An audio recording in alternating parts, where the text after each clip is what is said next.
Okay. Okay, we'll call the meeting to order and I'll do the land acknowledgement. The municipality of Dysart acknowledges that we are on the traditional territory known as the William Treaty First Nations, which includes Curve Lake, Hiawatha, Alderville, Scugog Island, Rama, Boswell, and Georgina First Nations. And we thank these nations for their care and stewardship over this shared land.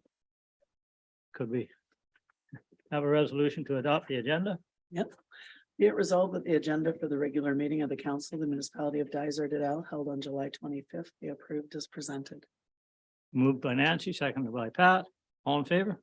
Carried. Any disclosures of pecuniary interest on the agenda? Being none, have a resolution to adopt the minutes. Be it resolved that Council approves the following meeting minutes as circulated. Special meeting of Council June 22nd, regular meeting of Council June 27th, and public meeting June 27th. Have a resolution moved by Walt, seconded by Barry. All in favor? Carried. Okay, anything from the deputy mayor from the county? Yeah, I'd like to say that on Friday, they had the fundraiser for the hospital and what a great success it was. Matt Duchesne and his family and all the committee members should really be proud of what they raised. I think it was close to $210,000. So it was so first class and it was really, really a wonderful outing. The community was really behind it. And like I say, Matt and his whole family and all the committee members, boy, they did a tremendous job, tremendous job. That's good news. And we will be addressing the shoreline bylaw tomorrow. And the rental, the cottage rental, sorry, Airbnb cottage rentals. And it would look like the direction we're headed, at least I'm hopeful, that the county will do there'll be an appeal process if people appeal the fact that they've lost their right to rent. That will be dealt with at the county. Everything else, the money will be collected by one firm, dispersed to the municipalities, and the municipalities will do the administration. That's the way we think it's going, because it is we have the people on the ground to do it, the county doesn't. So I think the county's generally leading that way. So that should be, we should have the registration in place soon. One of the difficulties is, what do you do with somebody that rents 2 weeks a year? Do you treat them with the same stick that somebody that rents 20? That's one of the gray areas. So have to figure that out. I don't know how we're going to do that, but should you be allowed to rent 2 weeks of the year or 3 before you get a license? And then how do you monitor it? So there's a lot of difficulties managing. Anyway, we'll get there. Okay. So I guess the first delegation is Corey. Okay. Good morning, Corey. Good morning to the mayor and members of council. I just want to remind you, you have a time limit, right? Yeah. I don't, I understand the importance of this, but we've got a long agenda and we all have had your presentation and we all can read. And I hope we have all read that. So if you just hit the highlights, that would be great. Thank you. Okay. I'll share my screen here and I'll try to go quickly.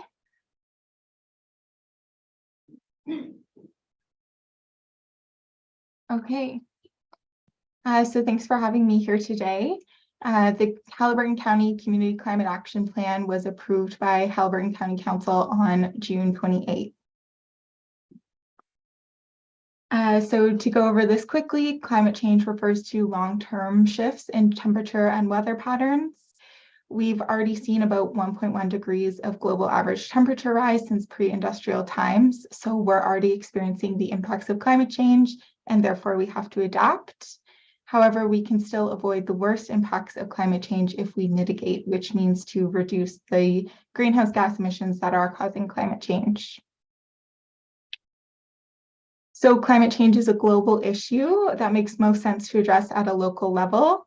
Municipalities are on the front lines of responding to climate impacts, and they also have significant influence over greenhouse gas emissions through things like land use and transportation planning. There are many co-benefits to climate action as listed on the slide. And the vision we came up with after much community consultation is that Haliburton County is a place where biodiversity and natural assets are preserved and climate-friendly options are convenient, desirable, and affordable. So this slide gives a little bit of background on how we got here. In the fall of 2021, we finalized a community greenhouse gas inventory and a local climate projections report. So this provided the baseline information that was necessary to develop the plan and achieve the first milestone of the Partners for Climate Protection program. We formed an advisory group that was made up of members of each local council, as well as county council, county staff, and experts from around the community. So this group met 4 times over the course of the year to provide input into the development of the plan. We also had community-wide engagements that were meant to be both educational as well as allow for plenty of opportunity for feedback. And both of these engagements got great response rates. So the first with over 400 and the second with nearly 300. And lastly, we also met with local organizations to get their feedback into the plan as well. So to highlight some of the most prevalent climate impacts, overall, we're seeing warmer, wetter, and wilder weather. And it's important to note that not everyone's impacted in the same way. So some people are more vulnerable to the impacts of climate change than others. To give an overview of local greenhouse gas emissions, about 300,000 tons of carbon dioxide equivalent were emitted in 2019, mostly a result of transportation followed by buildings. In a business as usual scenario, we're going to see more homes and more vehicles on the road, which looks to increase emissions. However, there are many policies and programs already in place working toward emission reductions. Both the federal and provincial governments have climate action plans and policies in place. And so the plan sets a target to reduce local emissions by about 25% by 2030, with a long-term goal of reaching net zero by 2050. So this slide gives an overview of the 6 overarching strategies in the plan, where there's about 29 actions underneath. And so actions are a mix of education and awareness, programs, and policy. So the first strategy, shifting away from the personal vehicle. Haliburton's a very large and rural community where private vehicles are the dominant mode of transportation. So these solutions will look different than they do in an urban area. Switching to zero emission vehicles, there's a few ways that we can help facilitate that transition, whether it's education and awareness or expanding charging infrastructure. Retrofitting existing homes, cottages, and buildings. So energy efficiency upgrades are an extremely cost-effective way to reduce local greenhouse gas emissions. There's also about 5,000 households in the county that experience energy poverty. Encouraging low carbon new development. So there's ways that we could incentivize building lower carbon upfront rather than retrofitting later. Strategy 5, accelerating local production of low carbon energy.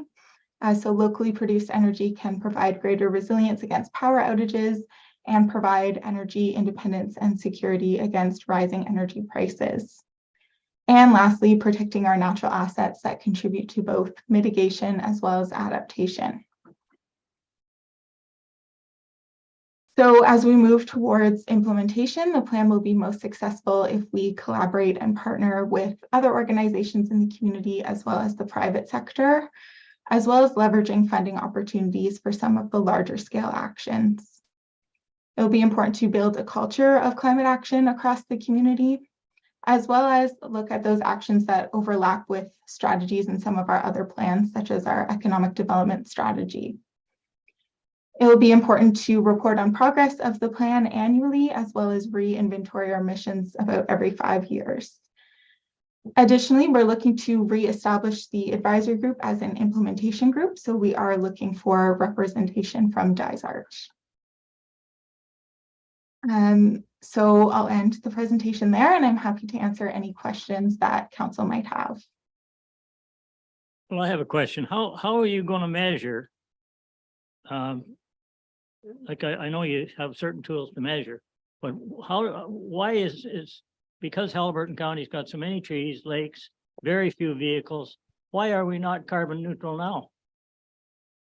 Yeah, we don't necessarily have the tools to measure the carbon capture from all of our trees in the community. So that's an action in the plan that we can work towards, is creating an inventory of our natural assets and then trying to convert that into the amount of carbon that is captured. So we really have no proof, but we have a method to get close to it. Right. I guess the problem I've got with this whole thing is that over half of the world is paying no attention to this. And I've read quite a lengthy article from scientists who say that if Canada was completely neutral, they wouldn't even be 1% of the world problem. Like, to me, we're penalizing people, making people poor, suggesting they buy electric cars, and you'd have to be on the sunshine list to even buy an electric car. And we're causing poverty sometimes here, maybe when we're overdoing it. I wouldn't deny for a second, there's climate change. There's been climate change for 1,000 years here. We need to know how to figure out how to deal with the climate change. Is that where you're going? I guess I'd say, so Canada has a smaller population on the global scale of things, but per capita or per person, we have a very high carbon footprint. And there are many ways in which we can take action on climate change and actually make life more affordable for people. So you're right, not everybody can afford an electric vehicle, but when we look at our homes and making them more energy efficient, how can we save money on people's heating bills, which also helps to then reduce emissions? So there's lots of strategies that can actually make life more affordable for people while tackling climate change. I guess my point is, what's the overall impact in the world? Not. I think each country and each community has to work toward the same goal. So we do have a global agreement called the Paris Agreement that each country signed on to. So countries are making commitments to working towards this. Well, Africa is not, Asia is not, and they're the big ones. They're creating a coal mine every week. And guess what? Canada is selling them the coal. What kind of hypocrites are we? Like, this is wrong. Anyway, somebody's got to figure it out. Anyway, I've said my piece. I'm not against you, what you're doing, but I like to see us provide facts, not just something that we pull off what somebody said, because I think that's important. Any other comments? Okay. Well, Corey, that's a very lengthy report, and thank you. So we'll have a resolution to adopt it. Part of the resolution is to appoint somebody. Okay, we need a resolution to appoint somebody to the committee. Mover. Who's being appointed? Walt. Walt, okay, I have that resolution. His name in. Be it resolved that Dysart et al. Council received the delegation as presented by Corey McKay, Climate Change Coordinator for the County of Halliburton, and that Dysart et al. Council approved the Community Climate Action Plan as presented, and further, the council appoints Walt McKechnie to serve as the Dysart et al. Representative to the Community Climate Action Plan Advisory Group. And finally, that a copy of the resolution appointing a representative be forwarded to the County of Halliburton. Mover and seconder, Barry and Carm, all in favor? Carried. Thank you. Okay, thanks. Thanks, Corey. Thank you. Next, Tina.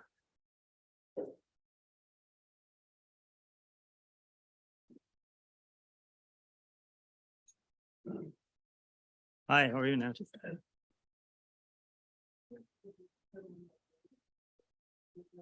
Yeah, you'll have to press the button there.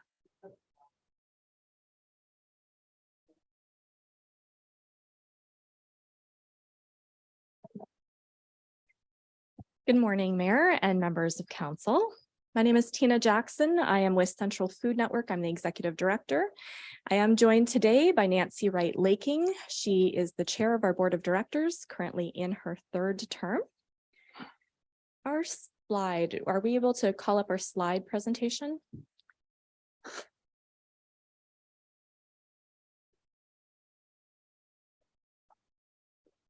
They all have them on live. Oh, perfect. Okay, all good. So on the second one that has a bunch of logos, while Central Food Network itself is commemorating our 8th year as an incorporated nonprofit and our 4th year as a registered charity within Canada, we were formed by bringing together the grassroots programs of the Wilberforce Food Bank and the Cardiff Community Food Bank, which were in existence long before us, I would say well over a decade. Part of our agency through those programs is hyper-focused on food insecurity in Eastern Haliburton County. We serve all of Highlands East as well as the eastern parts of Dysart, so Harcourt and up Elephant Lake Road. And the other part of our agency is focused on energy poverty. And through that program, Heat Bank Haliburton County, we serve all of the county.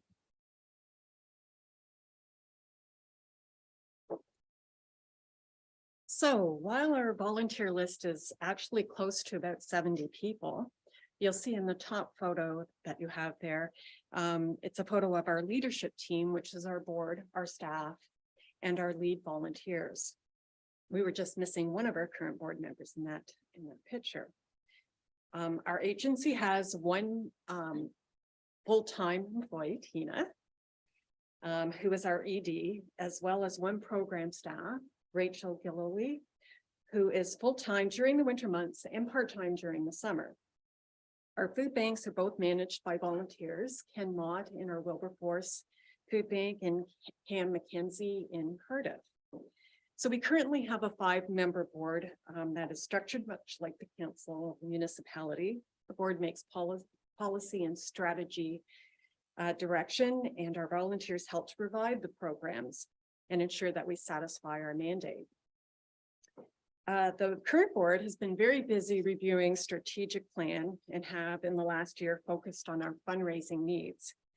The picture that was taken last year was at a day-long strategy meeting, looking at how we can ensure our organization can meet our financial requirements. So all these staff and volunteers work very long hours to address food and heat insecurity. As many other charities are finding, more volunteers are needed. And we're currently making volunteer recruitment a priority. We will have many of the board finishing their terms next year, and we're trying to ensure that we have a succession plan to ensure a seamless continuity. I'll turn it back over to Tina. So looking at the heat bank slide, our heat bank services offer a bit of a sliding scale depending on the level of crisis within a household. So I think most people, when they hear about heat bank, they think that we provide grants for propane and heating oil, as well as firewood. And of course, we do that. But we do a bit of a deeper dive. So recognizing that if we give somebody $500 worth of furnace oil or propane, in these days, that's not taking them through the rest of the winter. At best, that might be a couple weeks. We really want to try to make sure that they have some additional supports to better withstand the increased cost and weather through living in poverty. So we do provide information and referrals to other services, and we do what we call benefit screening. So it's looking at what their income is, what their circumstances are, and then identifying other resources that will increase their income or reduce their costs. We are an authorized agency for the Ontario Electricity Support Program. That is a provincial program that provides a credit for lower income households on their hydro, as well as the LEAP program, which is again a provincial program that helps people that are low income who have fallen behind on their hydro. We also offer income tax filing. So a couple of years ago, prior to being the executive director, I was working with Heat Bank. I was the co-founder, but I was also the only staff. And when I was meeting with clients and I was trying to overcome at that time, it was very large hydro bills. We could offer them a little bit of money, but it was nothing to get them caught up. But then realizing that they had struggled to file their income taxes, I realized if we could assist them with filing their income taxes, they could use that lump sum payment that they would get back, having filed their taxes and then getting access to, say, child tax benefits or GIS for seniors. They could pay off the arrears themselves and then would have regular credits coming in to be able to better afford their hydro. So we were able to start the Community Volunteer Income Tax Clinic. It is a program that's actually supported and run by CRA using host agencies like ours. So CRA provides the software, the training, some of the volunteer screening and navigation, and we recruit volunteers, make sure that they have taken that training, provide laptops and facilities to conduct that. Our agency specifically also organizes appointments. So we are talking to them ahead of time to make sure when they show up to do their taxes, they've got what they need, they've got the information, they know what they're doing. And we use that as a way to, again, to help make sure that they're able to afford their bills going forward. As one quick story, earlier in or last winter, one of our clients called us. They were struggling. Their annual heating costs were expected to be $5,000. This was a household, both people disabled. There was no way that they could withstand that. So our staff did some quick thinking. She said, well, if we take the $500 grant that we were going to give you and we work with your oil company to spread those payments out over 10 months, we can apply the first 5 months $100 credit. So we're going to reduce your monthly cost to $400. And then she worked with another organization to see if they could also to do another $500, which they did. And that made that affordable and predictable for them. So that instead of trying to come up with $1,000 to get that fuel tank, they were paying $400 a month and were able to make it through the winter. Looking at our food services, we offer emergency food hampers. So for anybody, again, in Eastern Dysart, as well as anywhere in Highlands East that is struggling with a one-time thing, it might be impact by a fire or a family breakup, a one-time financial something that's happened, we can provide a hamper, no questions asked, really. And then we know that there are a lot of people in our community. I think our poverty rate is around, or low income rate is around 13% in Highlands East, at least. And we know that those are folks that are struggling every single month to put food on the table. And for those folks, we offer a more regular food hamper. We don't subscribe to once a month. So they're able to come at least twice a month and more often if we have extra food as well. For many of those people, we know the only food going in their doors, going into their kitchen, is food that we have given them. They just literally are working with deficit budgets. They have no extra money. We do, as part of the pandemic, we started to offer hamper deliveries. So that's utilizing some of our pretty awesome volunteers who agreed to put hampers in their cars and drive them out to people who are more isolated and unable to make it into us. And we do bulk food donations. So these are massive amounts of food that we are able to secure through larger food banks, usually in Belleville, Lindsay, and Peterborough. They have access to larger corporate donations. So the Walmarts and the Costcos of the world, they take what they need and they call us and say, hey, we've got, 3 skids of mixed items. Could you use them? So we will go down, pick them up. We will fill our shelves. So Wilberforce Food Bank and Cardiff Food Bank, and then we will work with our neighboring food banks to say, we've got these products, could you use them? And then we do deliver. We are the only food bank within a massive range that has an agency vehicle. So there's nowhere else in Haliburton County as a food bank that has an agency vehicle, and neither like Bancroft. So we do a lot of transportation to support our neighboring food banks to facilitate that. And it's no small undertaking. Last year, we were able to secure 78,000 pounds of food worth an estimated $250,000.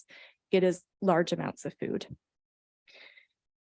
And our community cooks take some of those bulk food donations and turn them into prepared food. That is better to support some of our clients who, because of mental disabilities, physical disabilities, are not able to cook for themselves. Some of our clients do not have running water year round or don't have access to cooking facilities and just are not able to cook for themselves. Oh, no, it's still me. So many of our food bank clients are just people like our neighbors, ourselves, our family, our friends. It's just people who have hit a rough point, and also people who have been raised in intergenerational poverty. Yeah, anyway. So moving on to, I know we're short on time. So moving on to our service stats, I did pull out some of our stats from our annual report, but we also included a link to our larger annual report that I would encourage you to take a look at. But certainly the high level of this is that every program in our agency saw large increases last year, like all of them over 20%. Our food banks are currently serving 22% more people on average every month compared to 2021. Heat Bank had a massive increase last year after usually our yearly average was 120 households and it was over 150 last year. So that was about a 27% increase. These are clearly challenging times for people in our community, from young to old alike. However, we are consistently serving approximately 2/3 of our clients are either children or seniors. And one stat that I don't think is on the slide, but I'm super proud of. So our total annual revenue last year was just over 192,000. We ran the entire agency on that amount. But we were able to actually give out close to $600,000 in benefits and services. So that is from our fuel grants to the food, to the delivery services, to being able to unlock or access other financial benefits on behalf of clients. So for every dollar that donors gave us, we were able to give back $3 worth of services. So our shelves are filled largely with both purchased and donated products. As I said, we do have access to a network of other food banks where we're able to pick up their surplus, but that isn't enough to fill our shelves. We also do rely on local donations through food drives. And then when we have run out of that, we do have to purchase some of our food. Both of our food banks are set up to give out perishable foods, so milks, fresh vegetables, frozen meats and proteins. And so those are often the foods that we are having to purchase. Recently, we were able to purchase a cargo van. This was a major undertaking for us. The value of that was, I think, close to around 1/3 of our annual budget. But without that, we would not have access to these larger food donations. And when we look at the $250,000 in food that it's able to pick up, it makes sense to pursue with that or proceed with that. So we are launching a capital campaign. You'll probably see some information on that coming soon. And I will just note that our food bank does not receive any government funding. That is the same as most food banks within Ontario. So we rely entirely on donations and grants to get through. So I'm just going to wrap up for you the challenges ahead for us. Everything that we've heard and that we need to continue to prepare for, at least sustaining the new numbers that we have. If not preparing for more people requiring assistance. There is no one that is predicting stability in the months ahead. So we are stretching every dollar and we're stretching every foot of space we have. We have no committed office space for our staff. So anywhere we can get, even including Cardiff Community Store to have meetings in their restaurant. As Tina mentioned, we needed to replace our agency vehicle, and that was a cost that equals more than 1/4 of our yearly revenues. Similar to our clients and everyone here, we're also facing the same increased costs at the gas pumps, in the grocery stores, in office and and operating supplies that we purchase. And we're needing to purchase more items to support the increased numbers of people returning to us. So our leadership team is working tirelessly at developing new revenue streams to keep us, and part of that is a gentle and friendly reminder here that while our physical locations are based in Wilberforce and Cardiff, our impact extends across all reaches of Haliburton County. We also face the need to recruit and onboard more volunteers in order to have a succession plan to build our capacity and to carry out the fundraising ideas that we've created. One of our largest areas of need is for new board members. And so one of our asks of you today is to consider your contacts to see if you know of someone who may be a good fit for our dynamic and progressive board. CNN is important in Dysart and beyond, and is a wonderful opportunity for your citizens and businesses to be part of an agency that has a major impact on all of the county of Haliburton. As the chair of CFN, I'm very proud of what we've been able to do through COVID, and we continue to serve such a large amount of people. We really thank you very much for your time today. If you have any questions, we'd be pleased to answer them. Well, Nancy and Tina, I think you've you're managing money, which is pretty important. How many of these people, how many full-time staff do you have? So I'm full-time year-round. Right. We have one staff who's full-time during the winter. She runs our heat bank program and some food services, and then she drops down to 18 hours for the rest of the Okay, year. so how are you funded? Donation. Donation, okay. Search is doing some work out that way. Providing food. Are you working with them? No, we are aware that they are doing a mobile food market. They're selling lower, so they're discounting produce. Okay, so cheaper vegetables. Yes. Okay, and how many volunteers did you say you had? 100 and some? Well, we have close to 70 70. across all of our programs. How many of these people would be eligible for social services that you're helping? I don't have stats off the top of my head. We do have a large portion that are seniors, so a lot of people that are living on CPP, old age security. We also know that a lot of people living, a lot of people that have disabilities are also people that live in poverty. So that would be Ontario, just their income would largely be through Ontario Disability Support and CPP disability. Part of the work through Heat Bank is also identifying people when we're talking to them when they have no income, whether they might be eligible for assistance through those programs. Okay, well, I'm not trying to be tough with the question, Yeah. but everybody wants more money. And there's so much money in the pot. Mhm. And we've got to figure where the best place to put it, we get the best bang for the buck, so. And you're looking for money, obviously. I mean, in general, we're Yeah. not here with a specific ask. No, from but council. you're, that's, and the board member, if we can find it.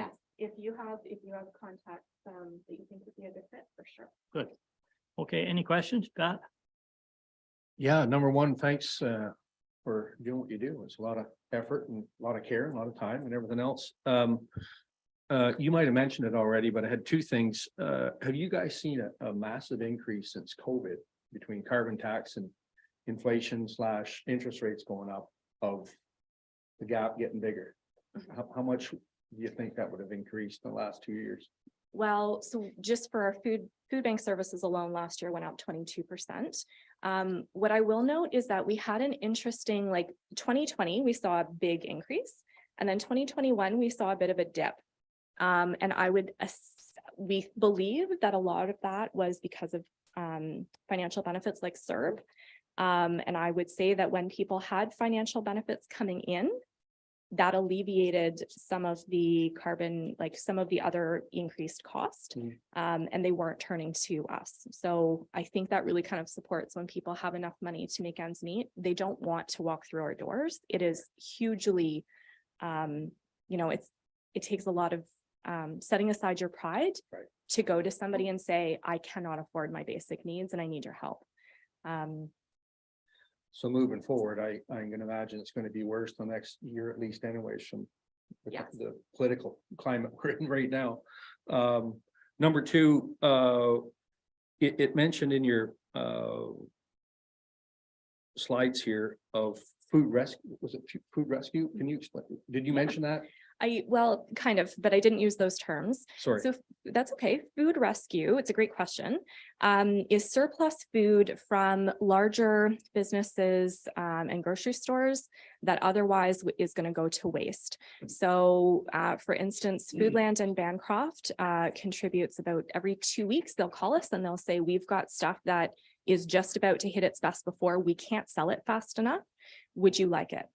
We can then use our cargo van, drive over to Bancroft and load up our vehicle to be able to share that with people that are not able to meet their, fill their cupboards otherwise. And that food otherwise would be going to landfill. That's an awesome program. Did you guys start that up or did? No. No. I wish I was that smart, but Well, no. To me, it We keeps, sorry, go ahead. We also have Shoppers Drug Mart here in That's Halifax true. that donates to us Thank you, Nancy. on a regular basis. That's awesome. Yeah. Yeah. Keeps organics out of the landfill, keeps bellies full and Yeah, doesn't and waste when food. mentioning Corey's presentation, it also aligns. So there are definitely some activities that in looking at mitigating climate change also assists with poverty reduction. So that is one of them, right? Diverting food from landfill lowers carbon impact and it also feeds people. That's a win-win. And the same with helping with energy conservation. If we can help insulate a house, that reduces that household's heating costs and it also reduces carbon impacts. So Something else we didn't mention is that we do have a grow a row program. So anyone who has a garden, we encourage you to grow a row of for us to be able to have the fresh produce in our Very good. Awesome. Nice. thank you very Um, much for your. I got a quick one too. Really good. That what you're doing is fantastic. I just want to know, maybe Barb can help. What have we done in the past to help, or have we ever done anything? Barb, catch that? Yeah, can you repeat the question, please? Yeah, Barb, I was just wondering, have we done anything in the past or, and what have we done if we've done anything to help these guys, girls? Well, to the best of my knowledge, we have not made any sort of financial or in-kind contribution to the Central Food Network. Okay, thank you. I also, I like to say, I think you really opened our eyes to all the hard work that your committee and people do. And to me, it's just another prime example of, priorities here in our society. And I think the money that is dished out here and there. Let's talk about climate change. We just got through that delegation. How many billions and billions of dollars trying to create this new, say, electric cars. Here we got people starving right in our community, and we can't find money. This would be a big priority for me, feeding people. So I commend you on the great work you're doing. Thank you. Thank you. Nancy? I just wonder, does any part of your organization help people with applications to increase the efficiency of their heating systems and stuff? If there's provincial or federal money available. Yes. You guys do that as well, I understand. We can in some limit. So we do have one staff who works with our clients. So I hesitate to say we can help anybody. But when we see a particularly vulnerable individual who doesn't have any other support, we will help with paperwork.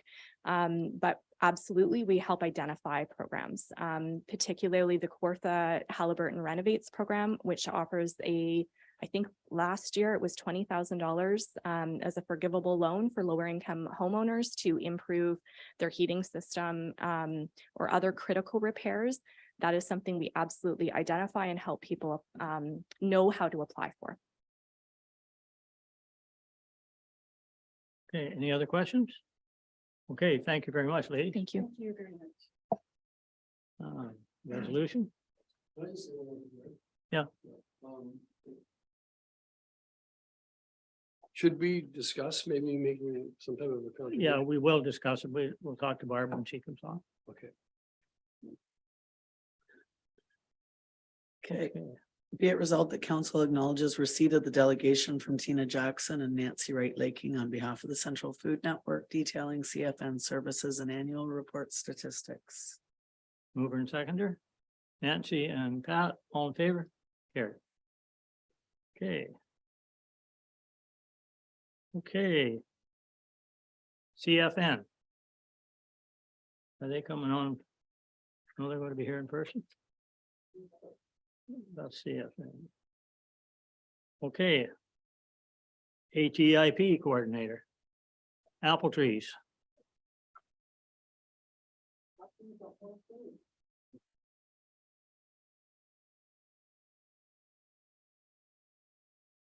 Good morning, Mayor and members of council.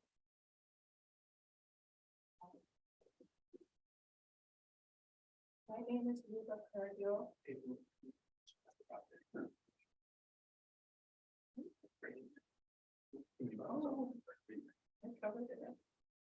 There we go.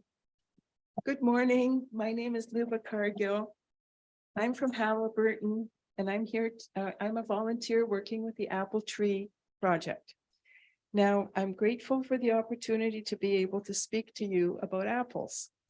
The ATIP Apple Tree Identification Project Step 1 started in mid-April. And I mentioned this to you at the post office a few months ago. I do remember that. And you were the first person that knew about this, and you said to me it was a good project. So I thought, oh, let's go with it. So- I started something. Yes, you did. So the Apple Tree Identification Project, it started in mid-April this year when Professor Andrew Gordon, Director of ULinks, called me about a ULinks proposal I had submitted. The initial question was, why do apple trees grow in Halliburton when there is a short growing season and harsh winters? And many people think that apple trees don't grow here. Well, we discovered that there are apple trees here. And from then, Professor Gordon and ULinks have helped and provided support for the Apple Project every step of the way.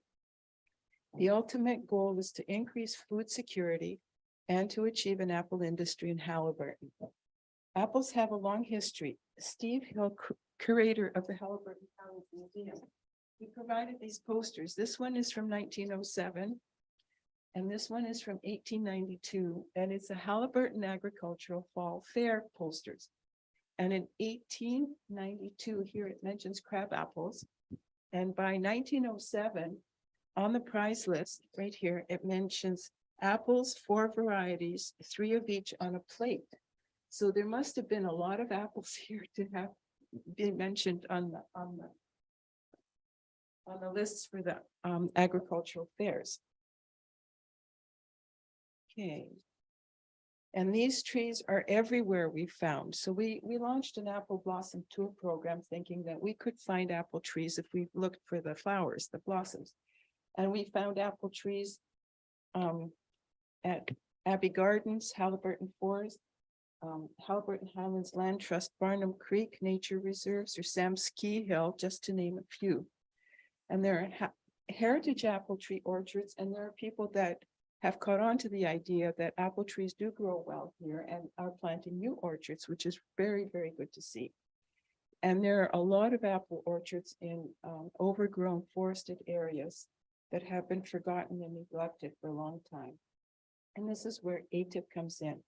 The purpose of this study is to increase resident awareness of old apple trees, highlight the need for care and maintenance, renew an existing food resource, increase availability of locally grown and produced products, increase food security, help reduce environmental cost of transportation from outside the county. I think the previous 2 delegations referred to some of these concerns. Provide data for the Halliburton County GIS map to add an apple tree layer. Provide Halliburton master gardeners with information for further research and provide additional products for the farmers market. Provide increased apple supply for Search Applesauce Project and hopefully the food net as well. And provide additional tourism opportunities. So the program has 4 steps. The first step was to identify tree locations and study their environment. We expected to find 10 apple tree locations. We were really quite being very realistic. So far, we've found over 110 apple tree locations, including 10 orchards, the largest orchard with over 200 apple trees in Halliburton County.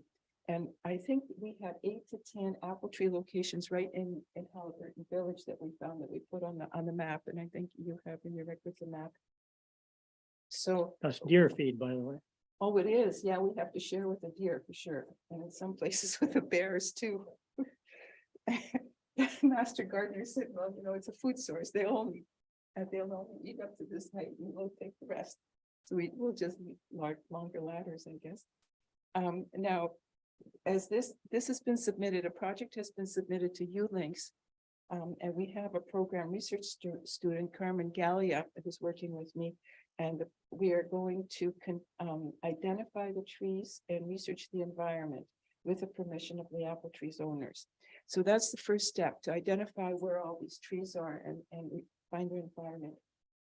The second step is to work with arborists and master gardeners. With the master gardeners have an Heritage Apple project, which they started last year, where they were requesting apple tree leaf samples and sending them off to University of Guelph Heritage and Feral Apple Project for DNA testing.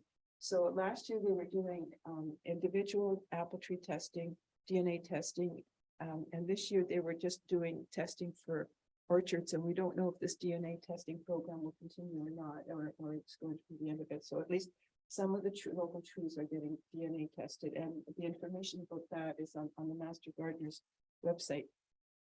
So if we can get the existing apple trees better maintained and cared for, and their locations identified, and the forests around them, you know, removed or give them more sunlight, then we'll have greater apple production from the existing trees, and people will learn how to maintain and care for the trees. Then the next step is to increase the number of trees of Halliburton County, which includes educating residents on the benefits of planting and harvesting these trees. And now we have too many apple trees, which is the goal of this program, and we have to do something with all the apples, all the harvests. And we would donate to nonprofit organizations that already exist in the county, including Search and GoodNet and another food banks. And it also could be the basis of creating an industry based on apple products from Halliburton County, contributing to our local business and tourism opportunities and the Apple Blossom Tour for next year, 2024. Now there's one ULinks proposal that I had mentioned about identification of the apple tree resource. The second ULinks proposal has been submitted to help people with the harvest. And we don't have a student for that. And that second proposal is called Apple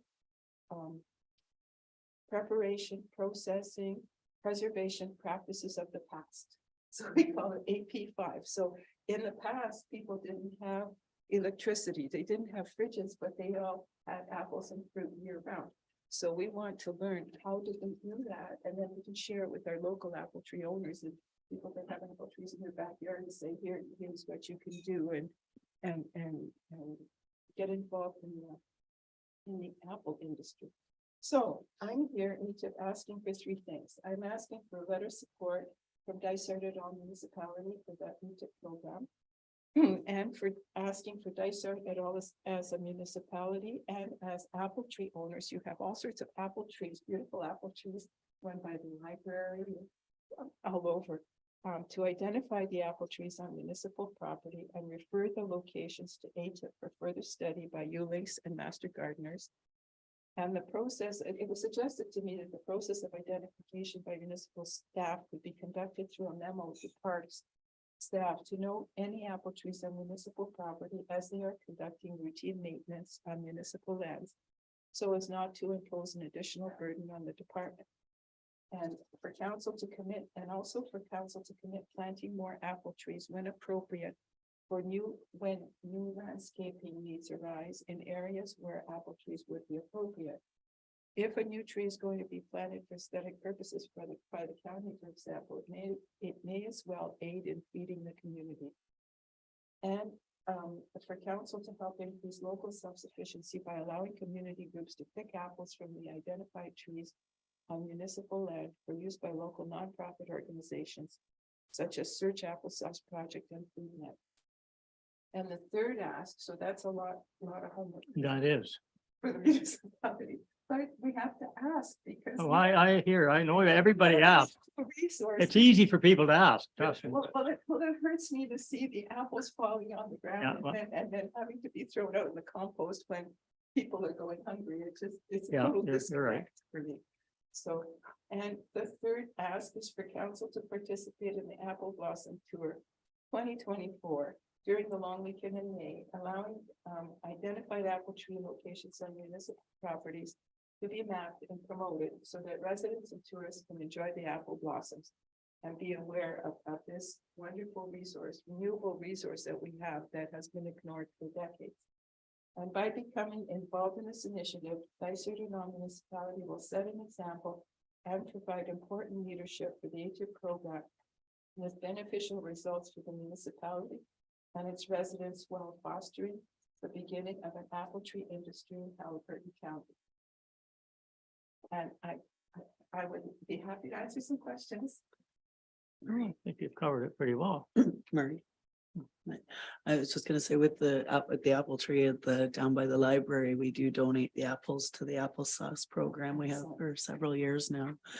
I'm not sure where the other ones are, but we can certainly ask staff to keep an eye out and start taking an inventory of photos as they see them so that we That can would be send them ideal. along. That would be perfect. Yes, and Carmen and the Unix project would be very happy to coordinate, to work and coordinate all that. That would be. When I was a kid, I remember next to Pat's farm there going up over that little hill, there was dozens and dozens of apple trees in there. Yeah, That's. exactly. Is that up at Barnum Barnum's Creek? Creek. Yes, there are apples up at the top at Barnum's Creek and the land trust is identified, the Barnum Creek Land Trust Yeah. Reserve. I heard you say If you look at a map of a GIS map of Haliburton County, and you see the cleared areas and you see the forested areas, most of the cleared areas have had apple tree orchards there there. were farms. Yeah, that's right. And they all had homesteads. So they're there and Yeah. and the apples need to be used. Our family were homesteaders that where Murray's talking about since 1867. They were there. I was gonna look at those and see if any of their names are on them in a minute, but on the same note, is there a pickling and canning club around Haliburton at all? Because I was It's thinking a about this really when you were good talking idea. about it. Because if you're looking for volunteers, there's people that have a heart in doing that as well. Yeah. And if you could That's do it. that, that provides, Picking you know, and club. an That was example good. off the applesauce club. But on the same note, it might be a good That's a very good mix, idea. not only for pulling vegetables and fruits out of the supermarkets. On that note, but this as well. Yeah, good point. Yeah, that's a very good idea because there are some places here that already do a very good job, like of not wasting food, like Wintergreen, for example, Yeah. and Abbey Gardens, they're very good at doing that. So Yeah. that's an excellent idea. Thank you. Yeah, that's great. Anything else? So it sounds to me like we're just asking for a little bit of input from staff here. We Yeah, gotta so do, far. we gotta do a letter and get them to keep their eyes open for the apples and let them present stuff on the May long weekend in May and stuff like that. So Getting permission from the private landowners for people to go and pick them. That'll be your challenge. Well, we tell people, we explain the program to people and Yeah. people most people are, I think we've only had maybe one or two people who have said. They don't want "Well, to see them go to waste. Well, they don't want, there's one or two people that have private, Yeah. private cabins or whatever near their apple trees, and they just don't want people coming there. Fair enough. So, but everyone else is just so happy to participate. Oh, I've got apples. What can we do with our apples? So this is something that's out there that people are looking for already. They just don't have the answers, and we don't yet, but hopefully we will soon. Thank you. Okay, thank you very much. Okay, resolution. Be it resolved that council acknowledges receipt of the delegation from Luba Cargill detailing apple tree identification project and further directs that a letter of support for the ATIP project be provided, signed by the mayor on behalf of council. Mover and seconder, Barry and Tammy. All in favor? Okay. Mr. Brown. Light on the mister.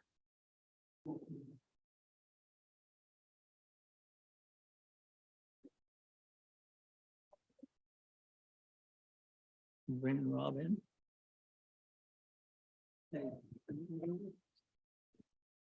Good morning, Mr. Mayor and Deputy Mayor and councillors. Thank you for this opportunity to speak to you again. This is the third time that I've been here about delegation concerning the assumption of the roads at Stothard Creek. There was a suggestion back in March that the roads be paved back there, and I was asked if I was paving the roads, and I immediately pointed out that that wasn't part of my agreement. In fact, there it explicitly says B36, which I've confirmed is a current standard for roads. And I think that the bylaw that came in 2003 requiring all subdivisions to be paved or high float or whatever you want to call it is a further indication that that wasn't the policy back in 1992 when this document was registered with the county. Is there some reason why Rob Camelon is of the understanding that those roads must have a high float on them? I assume because that's the rule of the day. So he's going by the policy that's in place.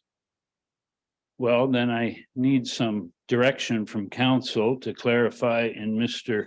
Camelon's mind that according to the agreement, which I suspect will stand, that the roads be finished to the B36 standard, which is a B gravel base, which is basically the sand pit that Stothard Creek has been for 6 decades, and 4 inches of A gravel, which was provided by the instruction of the previous council and Mr. Camelon, who I understand, and it's been confirmed by the previous council that the project was moving forward for assumption. Now, we seem to have some I guess we didn't ask the right questions. I asked, what should I do next? I was told to go and have my roads reviewed by the engineer, which I agree needs to take place. But when my engineering firm approached Mr. Camelon, he had not been instructed, or he got the wrong impression. And I certainly don't think Rob was he was just acting on what he understood, obviously, but he perhaps needs to be directed that the standard for the roads at Stothard Creek is in conjunction with the agreement that was signed by this municipality, and I was bound to it. I paid for it, and it was drafted by your lawyers, and I What year just was need that? to know. I beg your pardon? What year was that? 1992. 92. And I 40 think some it years makes ago. reference to that standard in 4 different locations in the agreement. So does it stand or doesn't it stand? I need to get some clarity, and we need to move forward with this assumption. I understood that because I was instructed to move forward with my engineers by our mayor last time I was here, that the assumption process was on the horizon. And then the first time my engineer approached the road department, he came back to me and said, well, Greg, you have to put a high float finish on it, or tar and stone, or pave it, or whatever. And we'd already been down that trail twice here with delegations in April and May. So I just need clarity on this. So your engineer hasn't looked at the road yet. No, he hasn't. I think that's the first step. No, We disagree then. well, then let's agree. Let's Okay. get an answer, because if the engineer comes and what he understands from the municipality is that it has to be a high float finish, and obviously there isn't a high float finish, why is the engineer there? Well, first of all, if. Can I if he- step in for? Yeah, for sure a you minute, Rick?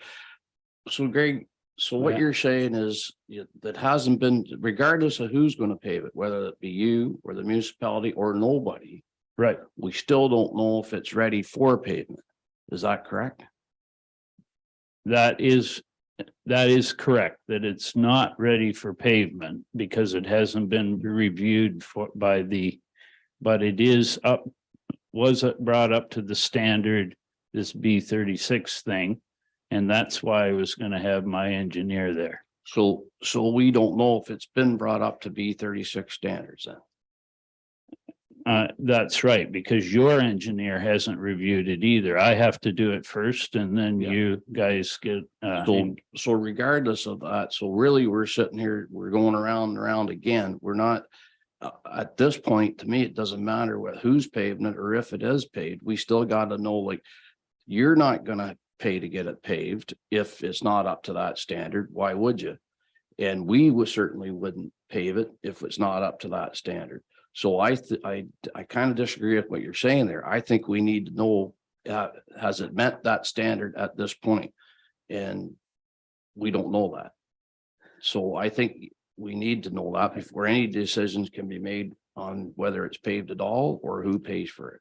okay, well, let's just back it up because I was instructed to get the engineer to look at it, but the standard he was given by this municipality conflicted with the standard that I'm aware of according to the agreement. So what would be the point of having an engineer review roads that were clearly not to the standard that this municipality was looking for? I just think that there's no way, like if I am in the road building business, as you're well aware of.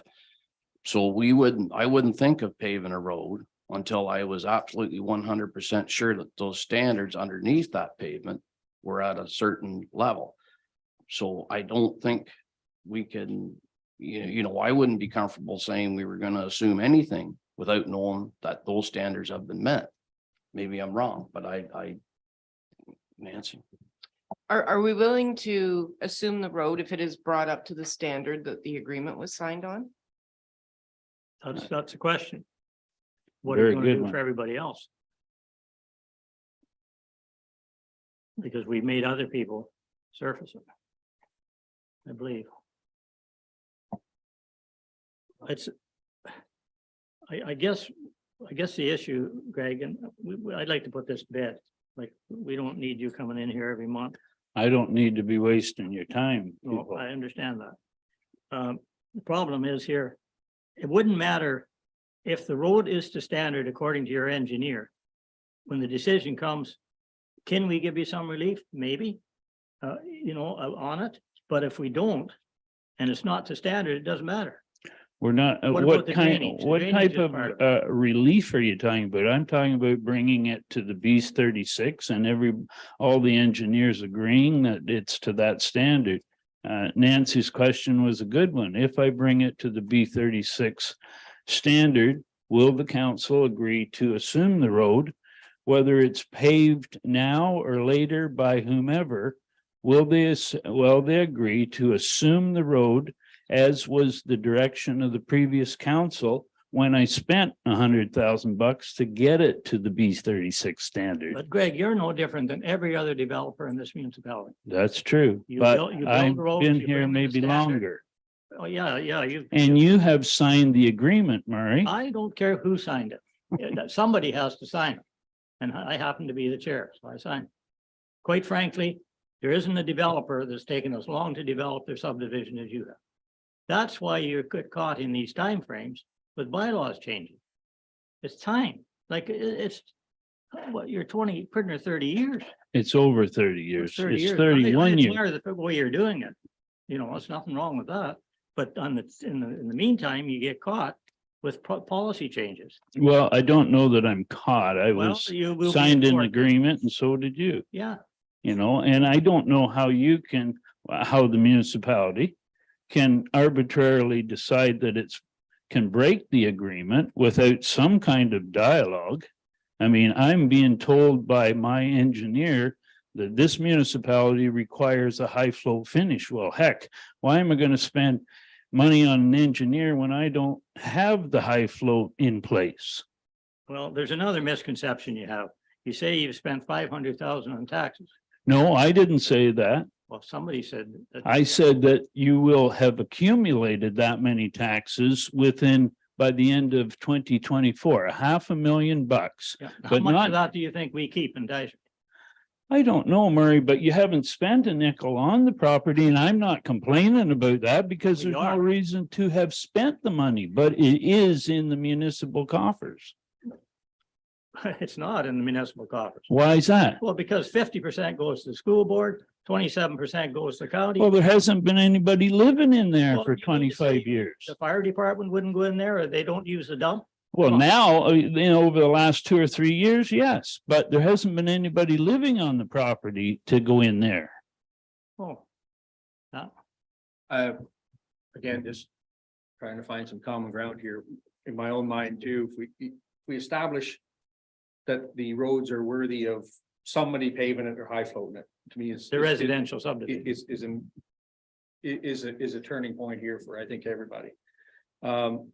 Either I haven't seen it or I haven't reviewed the agreement signed at the date of the subdivision approval by the last council, and I wouldn't mind doing that if that's the case. So in light of everybody saying they want this to be the last meeting, I'm suggested maybe get it engineered, get it peer reviewed, however we're gonna do that. That's gonna establish the base of the road, and then we can, for me, comfortably look at the old agreement and say, yeah, this is where we were.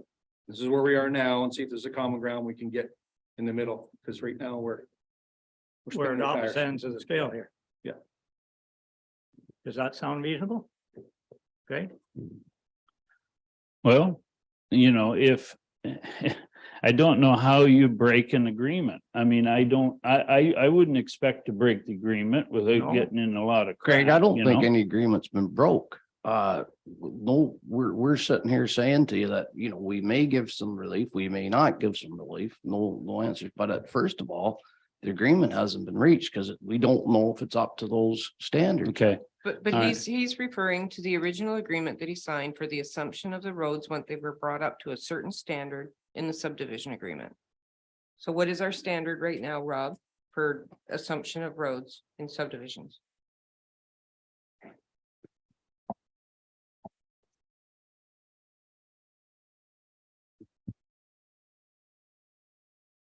So the current standard we have was approved in 2003. And it specifies lane width, base width, depth of granular A, depth of granular B. So what was signed in 1992 under MTO B36, it's a geometric standard. So it doesn't even specify the foundation of the road. It tells you lane widths, it tells you horizontal curves and vertical curves. So the fact that there's presumably 4 inches of Gran A on there, 300 mils of Gran B. So it's kind of a hybrid. So it looks like we're taking the foundation of the pavement from the current standard, but not necessarily the surface treatment aspect of it. So for roads to be assumed, it needs a report from the road superintendent or myself in this case, saying it meets standards. I go by the current standard. So right now it may meet the granular A, granular B. It doesn't meet surface treatment, but council can provide relief on that. And what they've done in the past, I believe on the Gainforth Estates is, I believe they took cash in lieu of a surface in that instance. That's an option. You could provide full relief, or you could ask for surface treatment.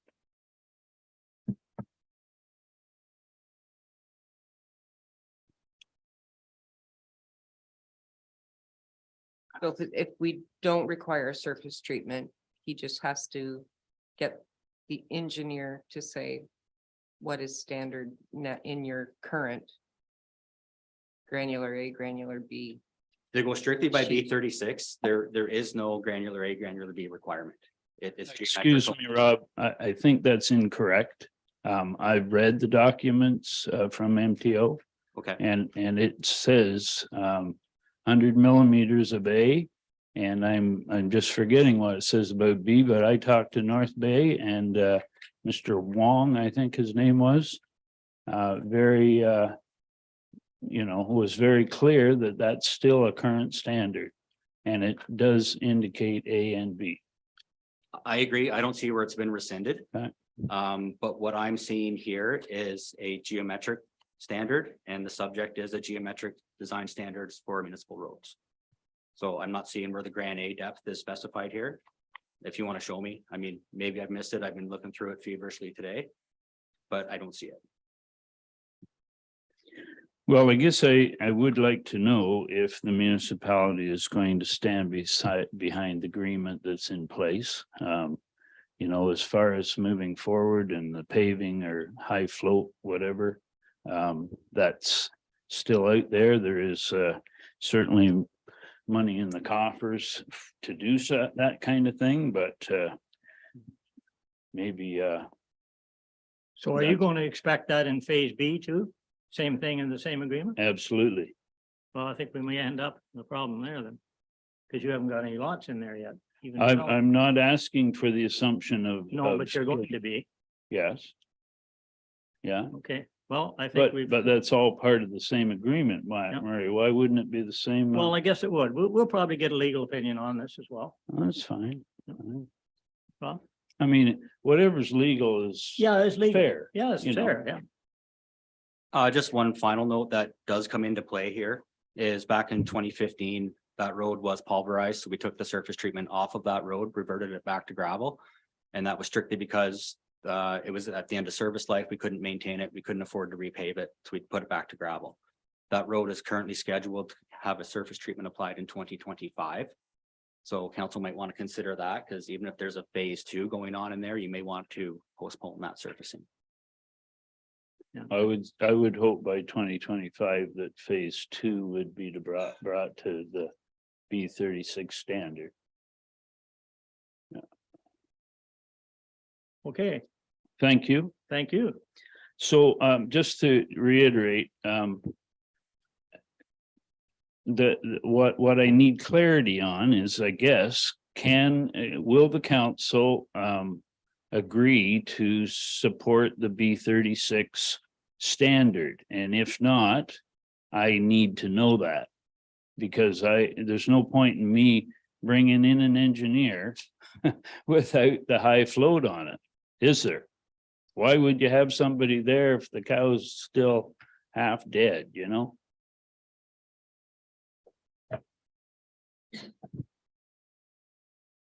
Well, I guess the engineer could report that everything is good to that point. Drainage and Yeah. should be something. Yeah, that's certainly, but he was asked to review the road according to the municipal standard, which was different than I thought it was. But I just need clarity on that, please. Well, for me, Greg, and like I said, irregardless of whether we're doing it or you doing it, number one, that engineer has to do is we engineers have to check the subgrade. We got enough roads around here with subgrade trouble, but on the Absolutely. same note, like I mentioned earlier on, that to me, that's a benchmark point of the next level of trying to resolve this, get that done. And then to me, like I said, I'll review myself anyways, review the previous agreement. But also we have to look at what's now on the same note, like if we're trying to tie, road building, engineering and specifications back to say 50 years ago, huge transition between that on the same note. So again, whether we're doing it or you're doing it, it still has to be standard on that note. And to me, we can decide what we're going to do after that. That's my opinion anyway. Well, if I can get something in writing, please, because it was, I went away with a different opinion and there wasn't anything in writing. No one has sent me anything as Okay, far as fair what enough. your perspective is. Any other comments?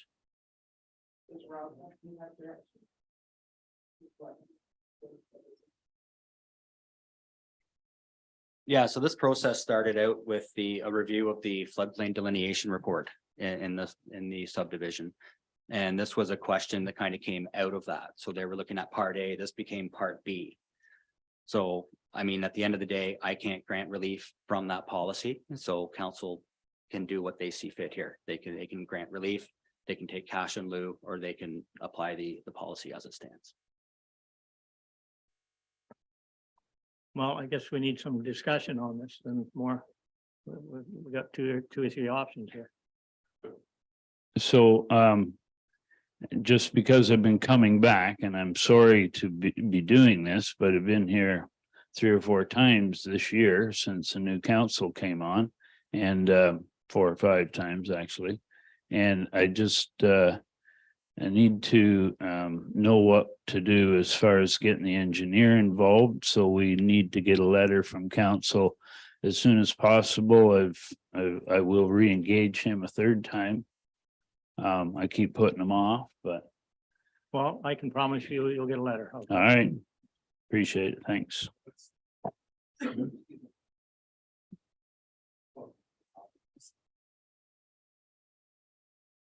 We'll just give a letter.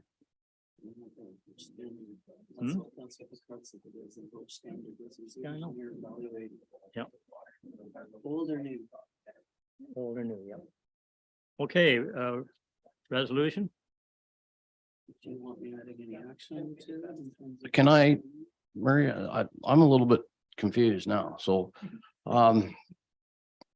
so Rob, you're saying there's no standards in there that say you gotta be such and such a depth of A gravel or such and such a depth of B gravel? Back in the 90s. Sorry, in the 80s and 90s, so municipal roads were subsidized by the MTO. So basically, if you built it to their standards, you would get a portion of that money back. That program is no longer in effect. So the way the agreement was written is, so the roads are built to a standard on the advice of the Ministry of Transportation of Ontario, which no longer applies. So that's where the B36 came in. So B36 was issued in 1985, and our latest policy is 2003. So I operate off the 2003 policy that gives you the geometric as well as the pavement structure. This one just gives you the radius of the curves, the lane widths, and that kind of thing. It doesn't tell you how, no, it doesn't tell you how to build the road. It tells you what it has to look like. So that, well, that, yeah, because I mean, if we went by those 1990 standards, you could basically get away without any Yeah. gravel on the road. Yeah. And then you just pave it over And taxpayers. native topsoil. Take 100. So that doesn't- could we advise him that he has to have his engineer assess it to this standard that you're going by? And then give us a report on that? Yes, they've been provided that standard. No, the holdup there is the application of surface treatment. But it's going to be the same assessment regardless whether we do a surface treatment or not. That's right. So he can still go ahead and get his engineer report, and then we can have the discussion about surface So treatment. that's where, and there's a bit of confusion on my end too, because the developer is stating that they've met the criteria because they put a foot of granular B and 4 inches of granular A. Well, that's not outlined here. That's in our current standard. So we picked the pavement structure of the current standard, but not the surface. Does that make sense? Still going to be the same engineering standardized report Mhm. about road base and. The road base and is gonna be the everything else. same whether it's got a hard top or not. So that's what he needs to provide us. So regardless of his original agreement, we don't have to accept. Well, Yeah. if you don't, I'm telling you right now, taxpayers in general are going to have to pay that road. It's a residential road. And quite frankly, with lots of things happen to change. If my property was zoned residential and they changed the zoning bylaw, I'd have to live with the new zone. That's what happens when changes happen. Like, I know, it's only because it took since 1990 to develop.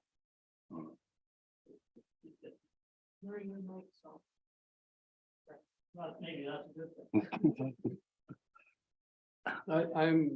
I just, I'm totally, like Barry said, I'm confused. I'm really confused. Like, to make this situation where he's happy and we're happy. What do we have to do, Rob? Give them to them. No, to make us happy. and him happy. Just to get the engineering report and then we'll peer review. So what part of that, part of the English language doesn't he understand? So I'm thinking, okay, we're gonna use, as a council, then we can say, no, we're gonna use 2003 standards. So let's use 2003 standards to the B gravel to the A gravel. When they're met, then we can look at who's paving, when's We paving, share it. We who's share it. paving, how do we do Yeah. it? We'll come up with some agreement then, whether it be whatever, whether we do it, he does it, or we split the cost or something. Well, I don't think we're at that stage yet. I think we gotta go to this tooth. Can we say, forget about 1990, whatever it was, we're going with 2003 studies, which if we don't, we're crazy, right? And then we can decide how we're gonna go about topping it. Was he not trying to say that he thinks what's it called, 36, B36, he's done all this? Is that what the message he was trying to leave us with? He thinks it meets the standard.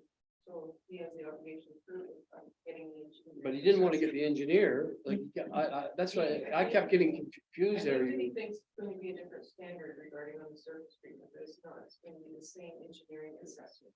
Yeah, That's what he- but every time that somebody would say this, someone would say, this is the standard it has to be to have a surface treatment. He'd say, well, there's no sense me bringing up my engineer. What about the stormwater management study he was supposed to do? That's how it started. So, But he hasn't done that either, right? no, not to my knowledge. He's got a lot to When we do. make this letter up, we better make sure that we cover all our cross our T's and dot our Better I's. cover stormwater management. Okay, any more? Okay, Well, I'm Pat? confused. I got 2 minutes. So we're 2003 spec. Stamps it, their engineers check it out, ours peer review it, whatever you want to call it that, right?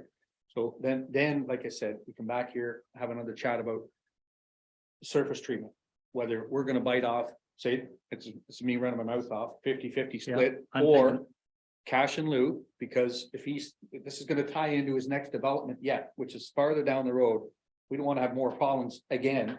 So we say the new development has to meet the standard we're gonna set now. I like that. And also, if that's the case, we also gotta be cautious of resurfacing the road now. And then servicing 15, 10, whatever lots it is with heavy equipment and having to do it again. Yeah. Right. Tear it all to So- pieces again. So there's 2 or 3 different pages here, but to me, number one, this 2003. And it's spec that we're looking Yeah. for is to me the starting point of it all. So. Yeah, I think that's good analogy. So what are we gonna put in the letter then? I've got a resolution that might help if you want me Okay. to read it. Be it resolved that council acknowledges receipt of the delegation from Greg Brown regarding the construction and assumption of phase 1 roads in the Stothart Creek development. And further direct that engineer review be based on meeting 2003 standards. You want to mention stormwater management at all? Good. I think we should too. Yeah, it's underway already, but yeah, you can add it if you like. And also, should we mention something in there, because he'll be back again if we don't, that we will, after that, review the so-called asphalt or Yeah. high floating. Can we put Further that in review there the high somewhere? float, After, you're being quiet, Tim. Say I can add to the You have end to say for anything? further review for further consideration by council or something. Just that phase 2 will follow into the same construction guideline. And upon completion, surface treatment.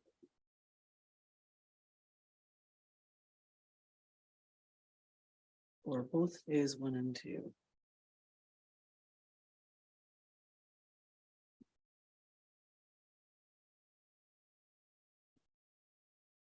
So be it resolved that council acknowledges receipt of the delegation from Greg Brown regarding the construction and assumption of phase 1 roads in the Stothart Creek development and further direct that engineer review be based on meeting 2003 standards for both phase 1 and 2. Where do you want to work stormwater into that, or is that, you said, under a separate process? Yeah, it's underway already. So, I mean, Yeah, Is that still part of the 2003 standards or is that a separate? that's separate. Why don't we just keep it off this one? Yeah, it's a separate document within the agreement. Can we just focus on this piece? Okay, that's it then? Yep. Mover and seconder? Nancy and Pat, all in favor? Carried. Phew. That was easy. Okay. Do you need a break, 10-minute break? Yeah. Took a lot longer than I thought.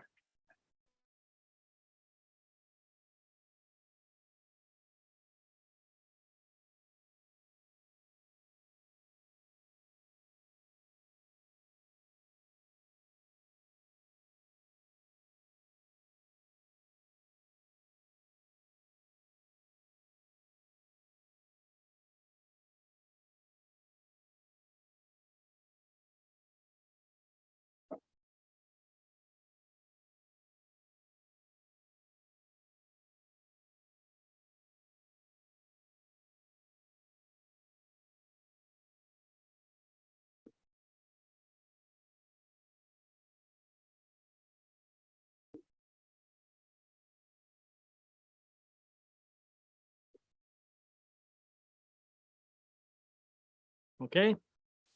Okay, Carrie, we have the committee reports, West Guilford, Carm. Sorry, Murray. No, we had nothing to report. We didn't have a meeting last probably 2 months. Did you have your fireworks? Nope. So I don't know what we're gonna do with that because of course we had to pay for them. Right. So I don't know if the municipality will still help us with that. And we can just, I talked to the guy a week ago to try to sell our fireworks this summer. And then next year we just have a credit with him. So we'll see what he'll do. If not, we're stuck with fireworks. I don't know when we're gonna use them. Well,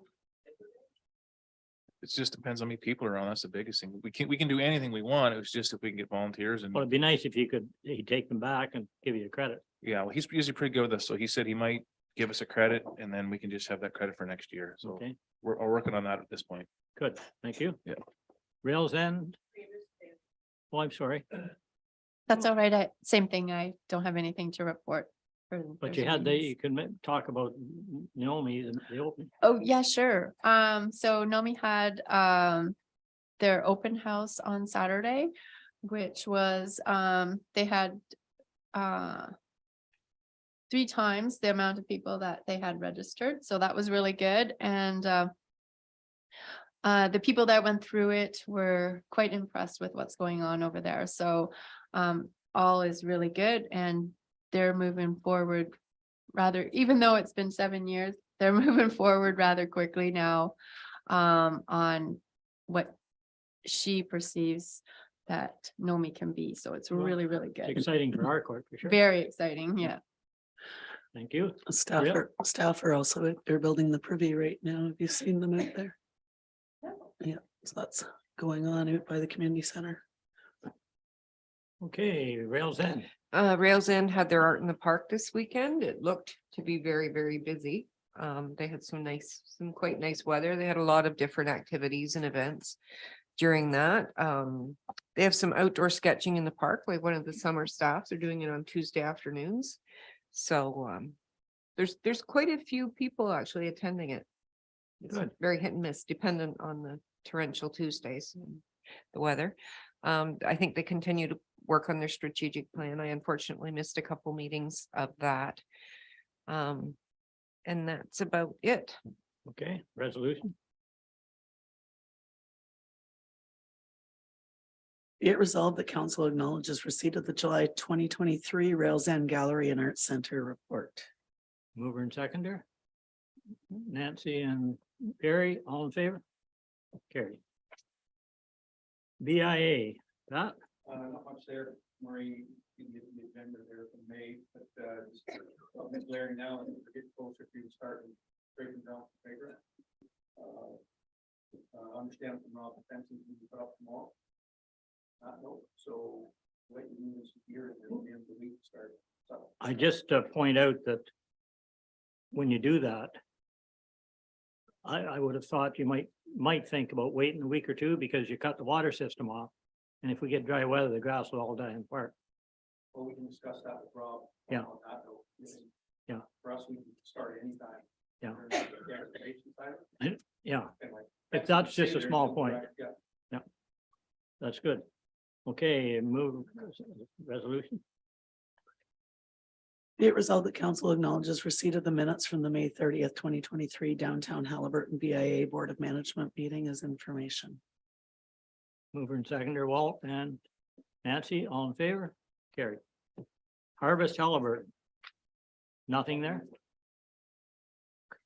Kawartha Halliburton Source Protection Authority, Walt, nothing? Okay, Upper Trent Dairy? No meetings. Fire. Okay, Dan?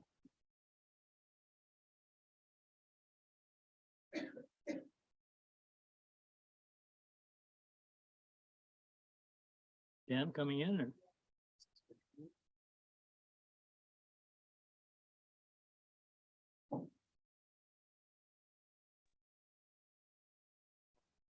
Good morning. Morning, Dan. All see and hear me? Yeah, Okay. Thank you for having me join you today, Mr. Mayor and Council. Quick review, as you can see, my report there. I don't know if you have it in front of you, but had a chance to review it. Our calls are certainly streaming up to good volumes. June is now up to 50 calls. The last few years, they've been increasing 40, 50 calls for July and August as well. And it is looking that way now that we're further into July. As you can see, we're still approximately 50% medical calls at this point, but July, see it's going a little bit differently. We didn't participate in any inspections for the month of June. But just wanted you to be aware that we are in the process of doing all of our annual equipment upkeeps. Trucks are now going out for their annual safeties and being upgraded as necessary. All of our hoses and nozzles all go to proper standards. Our breathing air equipment that's for our safety is all being checked out. Another bonus, really happy to be able to say this, countywide, we have a training program that we've been running for the last, I think it's about 4 years now, for all of our basic firefighter skills. And there's 2 levels, firefighter 1 and 2. And I just want to be able to tell the municipality that at this point, all but 1 firefighter has completed that training. We haven't completed the complete certification, but we're working towards the mandatory certification system that the province has implemented for by 2026. We have to have everybody done. So we've got a few more skills that the department has to work on, but the basics, we're right there. So we're at the point where we'll just have to be maintaining with new hires, which we typically do every fall. So we might be looking at 4 new hires, but we can run 4 new students through that program per municipality. So we're doing about 15, 16 students for the county. Just wanted you to know, thanks to the fire ban, we did have a few additional types of calls that are different than what we usually have. So I added that in there. Just it's under the financial impact because it was a couple extra calls. A lot of phone calls with the heavy smoke until that got cleared and everybody understood that it was province-wide, unfortunately. And let you know that for the most part, everybody was very well behaved. We had 1 person early on, I think it was the second day when the ban had been implemented. They were very, very apologetic and put out their fire immediately once we explained it. And we had 1 that was a renter that hadn't been informed of the rules. And so unfortunately, we did invoice the property owner for our services rendered in that case. Any questions on my report? any questions? No, pretty good report. Thanks, Dan. Okay, thank you. I'm going to try and give you some more details going forward to help alleviate some of these questions for you. Okay, I thank you. just want Dan to pass on our thanks for the dedication for everyone. I know weekends and some nights are very, very busy when they're having back-to-back calls and the department's really stepping up. Yeah, they sure are. We appreciate you all. Yep, thanks. Thank you. Yeah, no, we are having more and more calls right on top of each other. Just for your purposes, we had 103 man hours just in Saturday, Sunday this weekend. Well, that's a lot of fire. That's a lot of running around and the construction is taking us a little more time to get to some of these locations, unfortunately, but they're making good progress with that happily. Okay. Resolution then? Be it resolved that council acknowledges receipt of the fire department report for June 2023. Resolution. Nancy and Walt, all in favor? Carried. Thank you very much. Thank you, Rob. Dan. Rob's right on here. Tender results, Rob. Thank you, Mayor. So first up here, we have the tender results for the cold constructed asphalt pavement. This one was certainly disappointing on my end. It's a process I've had my eye on for about 5 years. The loan bid that we got came in about 20% over budget. Unfortunately, it's the same company that provided the budget number for me, so I can only expect that there were some material issues going on in the background. So for that reason, we're recommending that we cancel this tender and we change the process to line up with our surface treatment tender. And it'll result in about a savings of approximately $89,000. Or sorry, $106,000. And Highlands East has agreed to that, right? That's correct. They're moving ahead with their portion and they're doing some base improvements right now. Okay, makes sense. We'll get it done and that'll be done. Buxton will be done then, Tammy. Okay, resolution. Be it resolved that council cancel RFT 2023 PW06 being a tender for the provision of cold constructed asphalt pavement on Buxton Road and Omega, and that council authorize staff to proceed with full depth reclamation and double surface treatment on Buxton Road and Omega Road. Mover and seconder, Tammy and Barry, all in favor? Carried. Okay. Road resurfacing update. Yeah, so this is a little preliminary. So all the pulverizing has been done. We do have crews in the area. The only road that has been completed is Tattersall Road. So we finished the ditching, the culverts, and it is now surface treated. So it's nice to get that one off the plate. But there's lots of work left to do yet, and I don't expect we'll be finished till likely the end of September. The notable on this is there was a section of Halliburton Lake Road that was identified when the crews were on site that absolutely disintegrated over this spring. So it was added to the schedule as well. So that's going to add about $300,000 to our capital costs. So not enough from Buxton to cover it. It'll help. It won't cover it. Oh, okay. Resolution then? Walt? Let me read it. Yeah, I guess you should read it first, shouldn't you?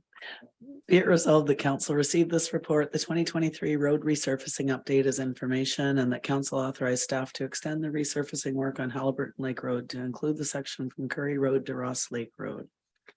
Mover and seconder, Walt and Pat, all in favor? Carried. Okay, I also noticed I could just hear myself more moving it closer, so if people have been heard that, might be closer.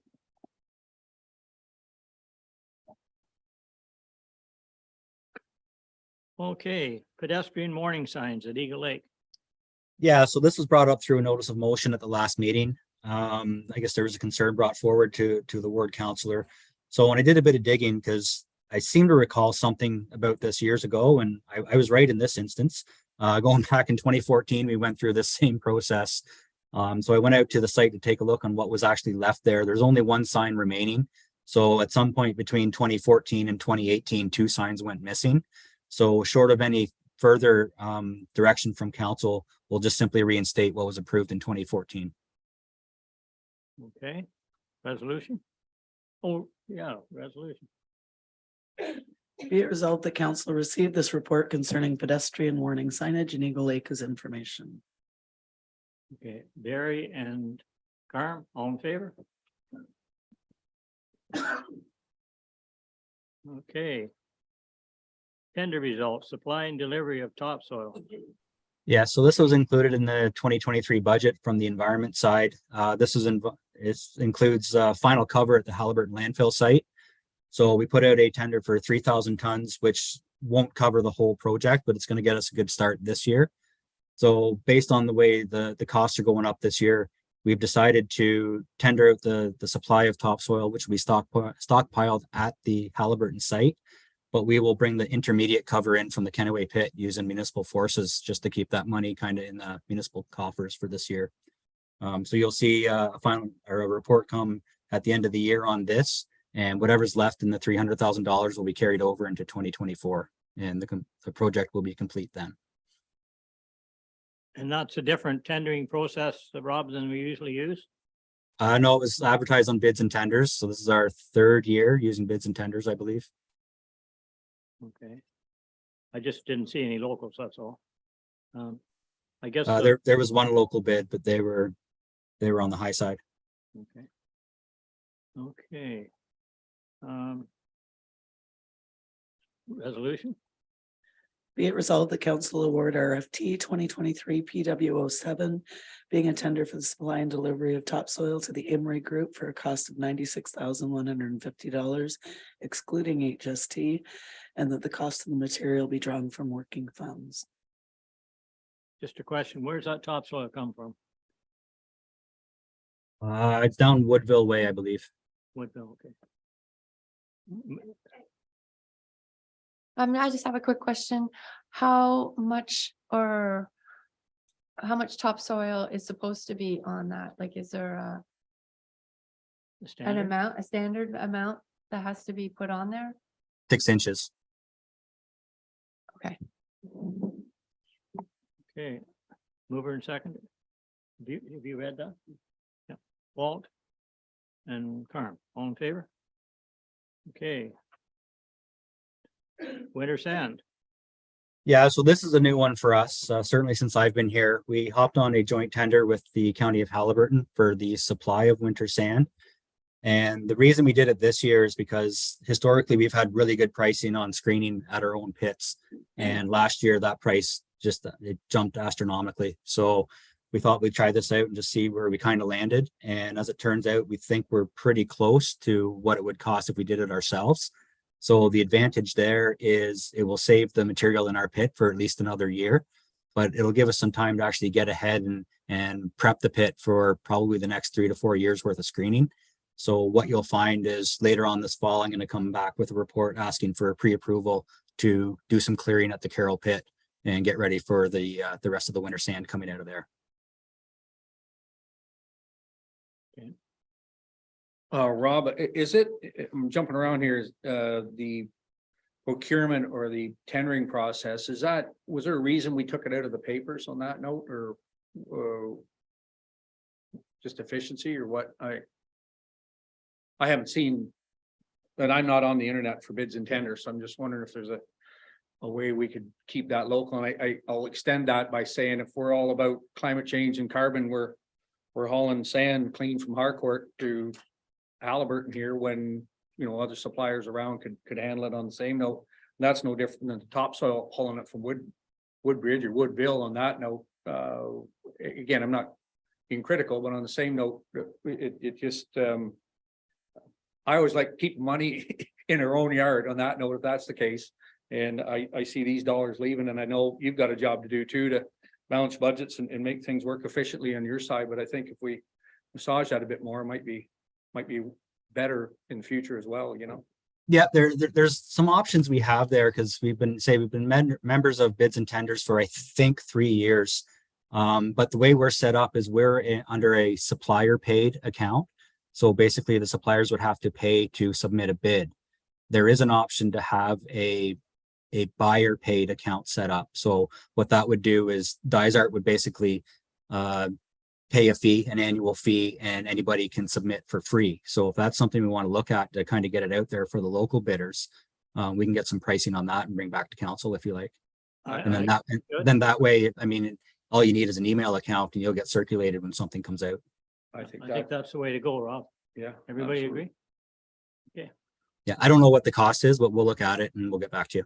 Yeah, it's something we've also brought up with the county procurement coordinator to look and see if there's any possibilities of getting a better funding or something, or costs. Well, even if it was share it. municipalities, because I know different, I gotta watch what I say, but I got gravel pits in other communities, which this wouldn't affect what we're talking about here today.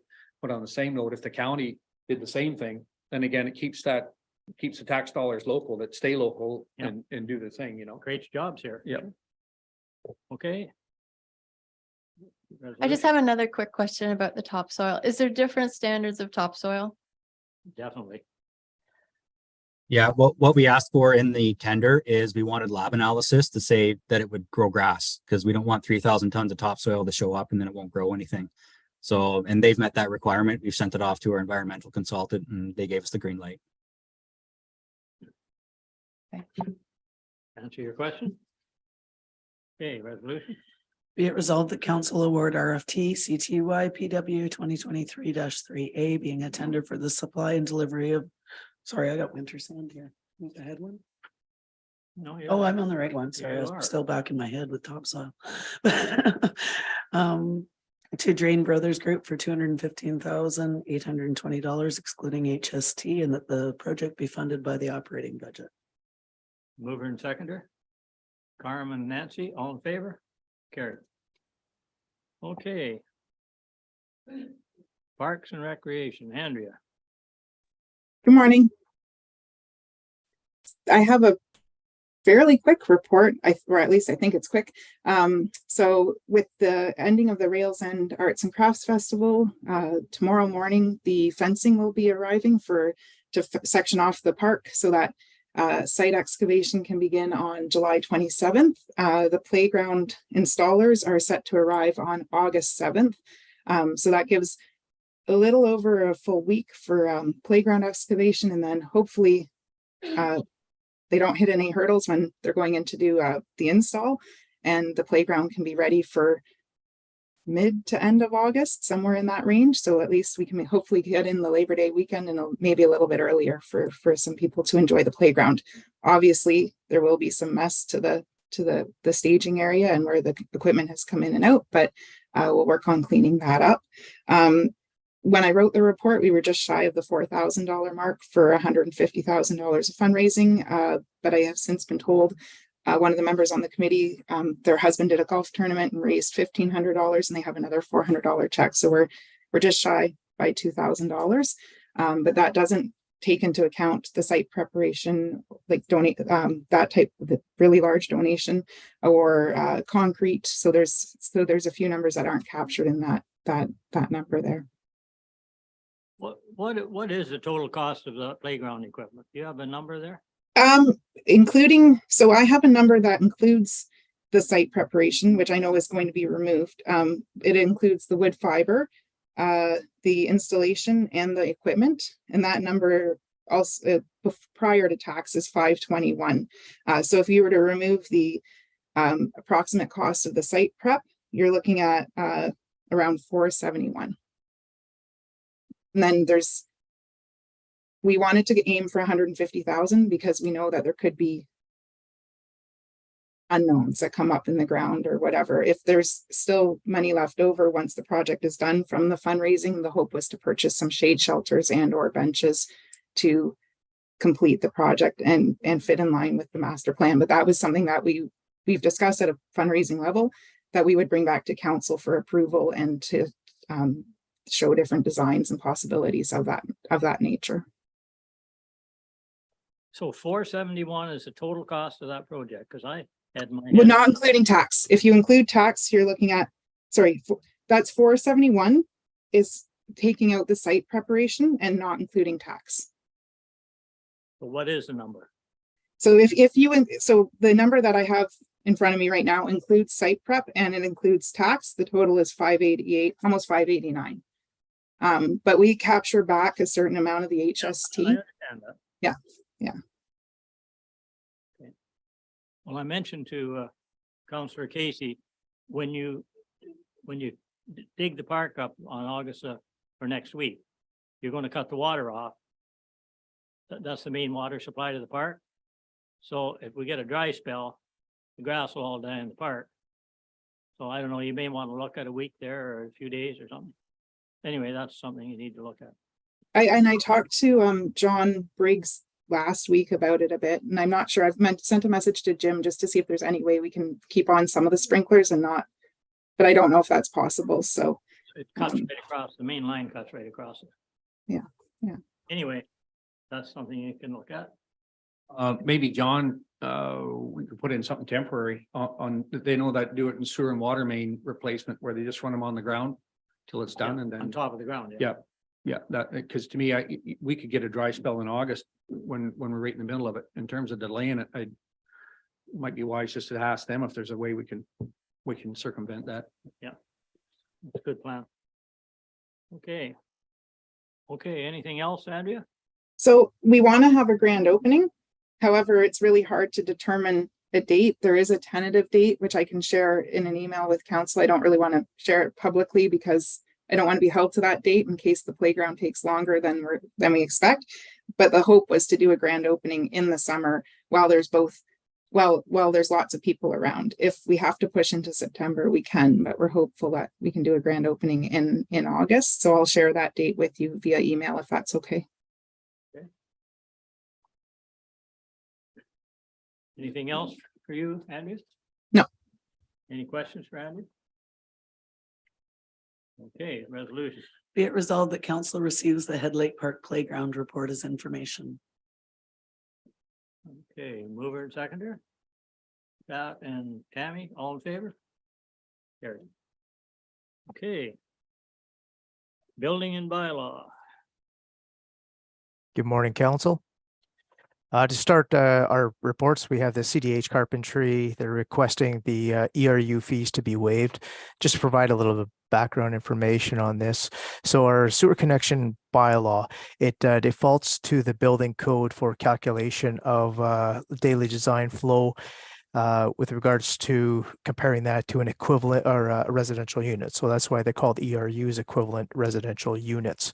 So essentially our sewer plant is built with excess capacity that we sell or that we basically people buy into, and that is the sewer rate. So this $18,800 fee that was calculated is them buying the capacity that's in our plant that we've built excess in there. They're asking for this fee to be waived. Well, I see the tone of the letter and I agree with it, but we can't waive it because that gets passed on to the other people that are paying for the sewers. Yeah. It's just an impossibility to start that, in my opinion. Pardon? They're already on, but they only got one ERU. They're expanding their business. Can the ERU be assessed based on usage? Or is that just an average number for the number of people that potentially could be there? So it's again, it's calculated based on the building code requirements for how you size a septic system. So for any use, there's charts which identify how you size a septic system. So it's that we use that same calculation to identify to basically calculate that compared to a typical residential unit, which is one ERU.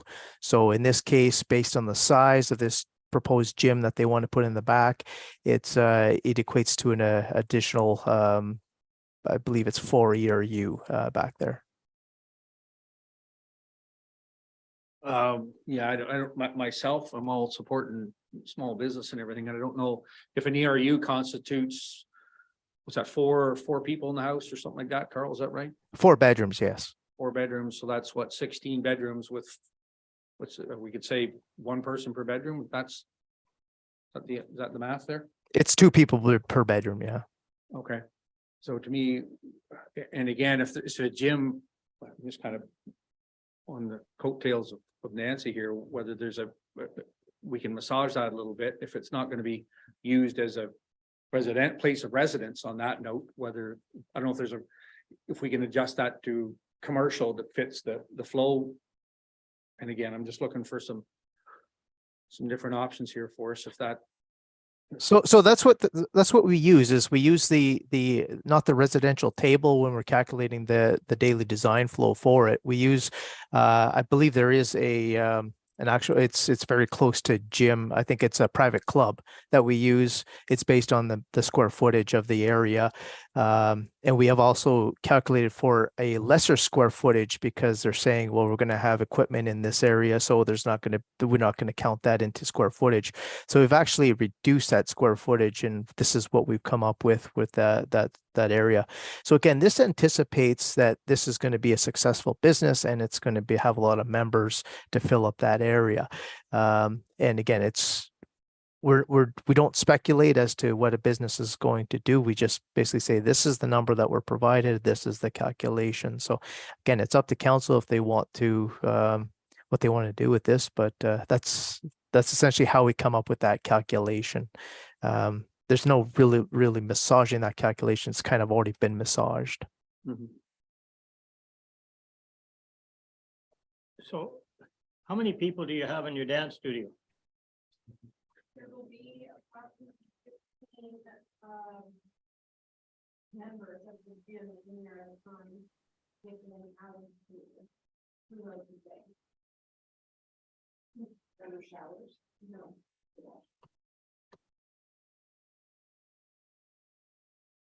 And of course, they were wanting for this money, Carl, up front, weren't they? Correct. Yeah, it's taken at the time of a permit issuance. In this case, the permit's already been issued. This is the revision that they're applying for. The back area was originally supposed to be storage, and now they're using it as a different use. They want to use it as a different use. But what all is going in that building? So there's a office building at the front, and the back is going to be this this gym area. Just one office area, or is there? No, it's I think two separate office or suites within that, office suites. So two different businesses can go in there for offices, and then they've got the gym in the back.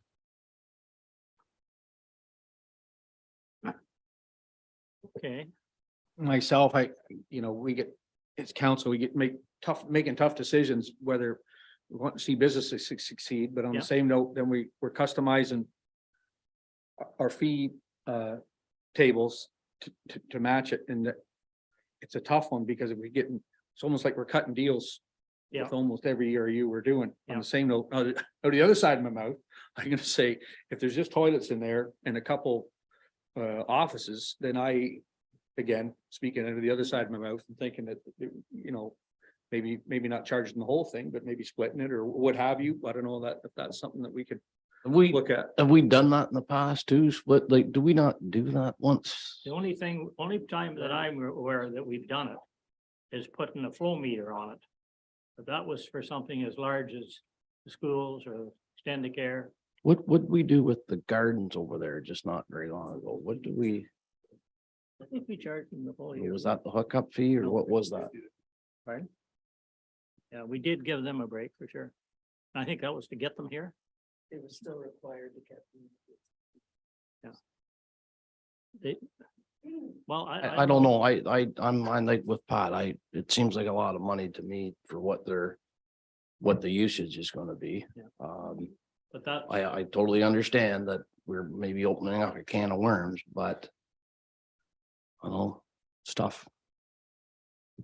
What are the hours of the gym? Are they just going to be limited to when the office areas are opened? Currently, the gym that we want to lease space to is currently open. And then we do have daily classes that run 11 hours at a time. so it's open, well, 16 hours a day. Yeah, but during that time. Carl, what is the ERU on that right now? How many ERUs are there? One? They're currently paying 2 ERUs. And we want to increase it by another 4 ERUs? Correct. Yes.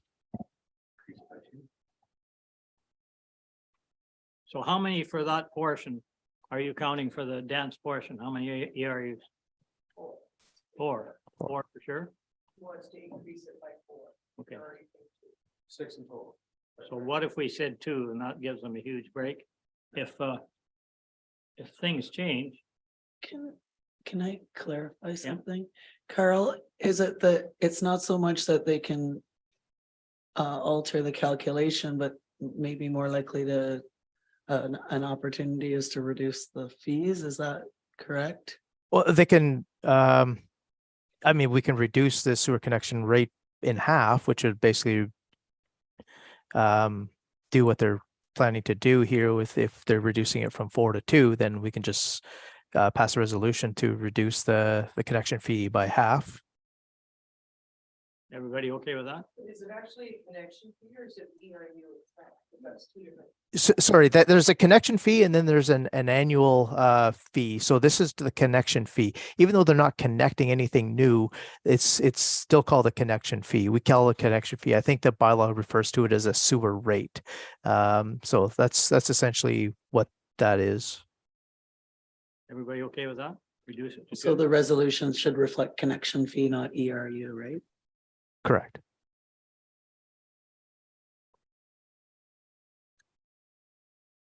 Well,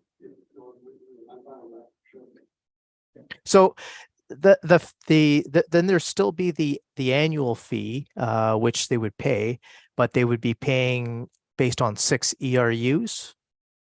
Or would they be paying based on 4 ERUs? Because that would change that as well. Pay for 4. I'll include that in the resolution. Yeah, so we might want to reduce it down to from 4 ERUs down to 2 ERUs or total of 4 ERUs for the building.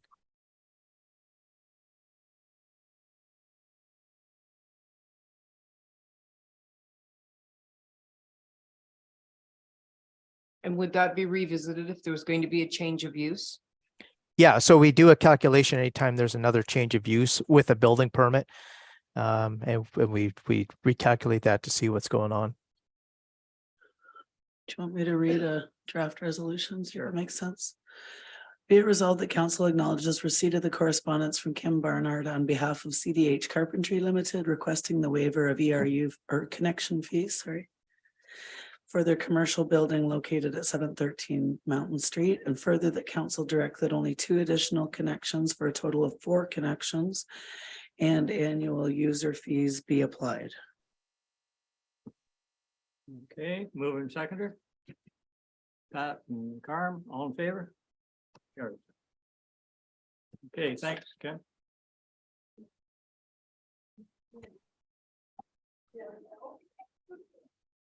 Probably not what you wanted, but it's about as good as we can do. Okay, All right, so the next report is the building permit activity report. So it's a fairly typical month of June. The permit numbers were a little lower, but the construction value was quite a bit higher again. It keeps driving, that construction value keeps driving up. The permit fees collected, again, they continue to be higher than previous years, and our average daily inspections are continued on track with last year, which is significantly higher than the previous 3 years. Any questions on that report? resolution then. Be it resolved that council received the June 2023 building permit activity report as information. Moving seconder, Walt. And Barry, all in favor? Carried. All right, the next report is shoreline health educational components. So again, this is based on the last meeting that we had, the special council meeting with regards to educational components. So we've developed some educational material for council for consideration. These have already been going out in Facebook posts. And we do have the attachment, which is the Protect Your Life, Preserve Our Shorelines pamphlet that we can hand out, give as a handout for additional information, educational material. Any input or discussion from council on these matters? Well, I think there's a misconception that all we're doing is handing out a piece of paper. And when in fact, the people on the ground, when there's a tear down and a new construction, they're talking to people about it. That would be right, Carl? Yeah, we will be if we do get a bylaw, we would be basically giving out this information as these are the new requirements if we pass the bylaws as proposed. Yeah. So there's really more to the education than just passing the paper out. Yeah, this is essentially information that we can put out now because we don't have a bylaw. But if we get a bylaw, then the educational components would change to more specific requirements around that bylaw, that these are now the new requirements, and giving information on like siltation control, those types of things. So that's how the educational components would change if we do get a bylaw. Otherwise, we're just putting out, good information about shoreline health. Things that should be fairly common sense, but they're backed up by, you know, professionals and videos and whatever else. So that's kind of what we've been putting out thus far. Okay. So any discussion on that? Okay, resolution. Be it resolved that council receive the shoreline health educational components report as information. Mover and seconder. Pat and Walt, all in favor? Carried. Okay. Site All right. alteration. So the site alteration bylaw update. So I've provided some background information. Again, it's a very short report. I tried to condense everything that we've talked about so far. So again, I provided the link for the original presentation I gave to council. It was about a half an hour. Again, information that kind of spawned this whole process, how I was viewing the bylaw itself. Then we talk about the community engagement that we went through. So that started with with our community partners, the meeting with our community partners that was very well received at the Guildford Community Center, as well as the questionnaire with regards to the responses from that and the way that they aligned. And that's how I kind of came up with the processes for creating that bylaw. So if we look at what is permitted under the site alteration bylaw. So again, it's accordance with the tree preservation bylaw. We're allowed to cut trees on a then on a non-developed lot, you're restricted to a 5-meter path. And then on environmental protection zones, it's basically a 1.5-meter wide path that you can put through a environmental protection zone. So those are where site alteration is permitted.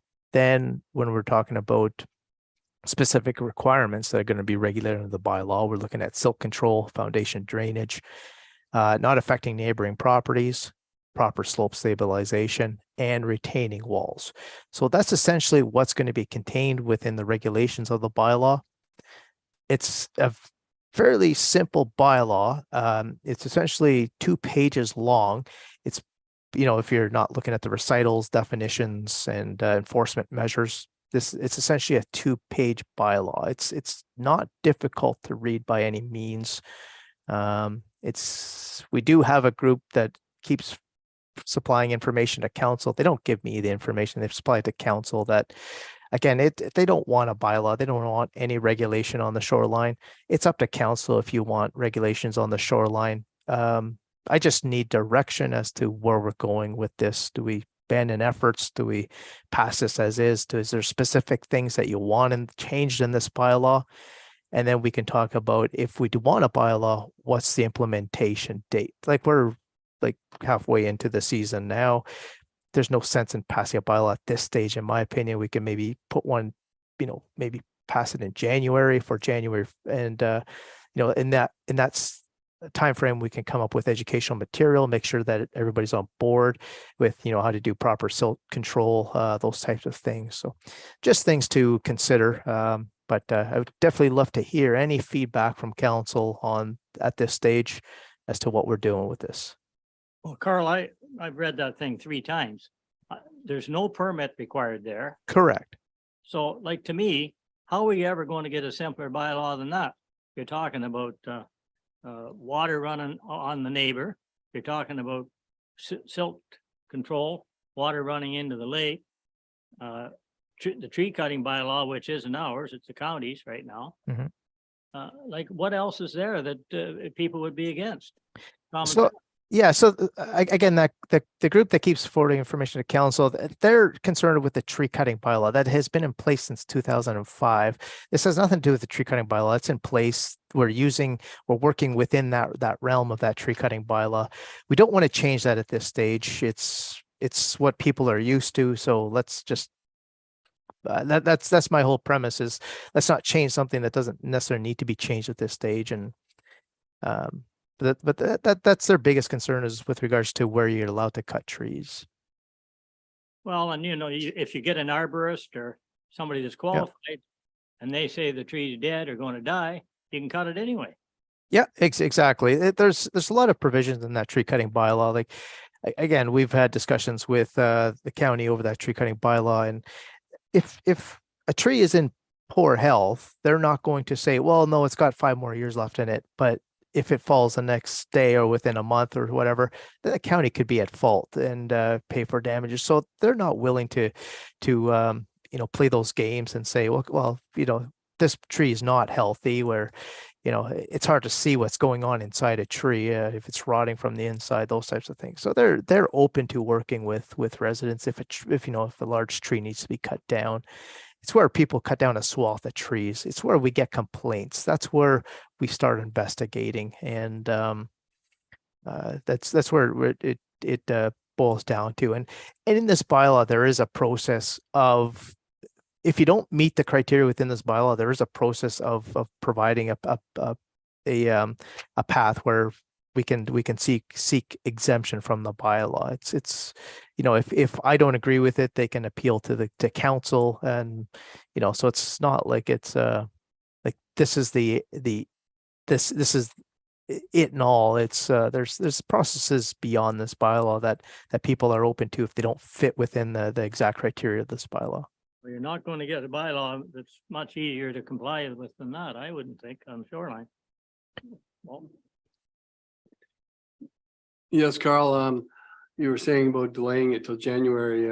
In my opinion would be that we would pass it soon here to get the people, educated and knowing exactly, because so there's some people out there who just think that we've handed out this pamphlet. I think we should show them that this is our bylaw, and we should be promoting it right now as soon as possible. As far as I'm concerned, there's still a fair amount of time in the summer. A lot of people are still up, so that's my opinion. is there anybody here that's got a real problem with that, what's in that bylaw? It's pretty simple. Other than you don't like it? I just have a question about the 5-meter path to the lake. Can that be like straight downhill, or should it be curved, or is there gonna be any sort of direction for that? Cause that's like 16 feet you could have right from your driveway down into the water. Yeah, if it's a steep path, you're gonna have to put in switchbacks in there. So you definitely don't want to go straight down if it's a steep path down to the water. So we're not holding to people on a straight path of 5 meters, but it could zigzag through. Well, which is preferred to stop the. Yep. water We runoff. still have to get M&R approval and Fisheries and Oceans. So this is really not interfering with that. And I don't think we want to get into that, so. Tim, Is it 16 feet no matter how big the property? well, that's, yeah. That- Oh, Yeah. no, that's an option.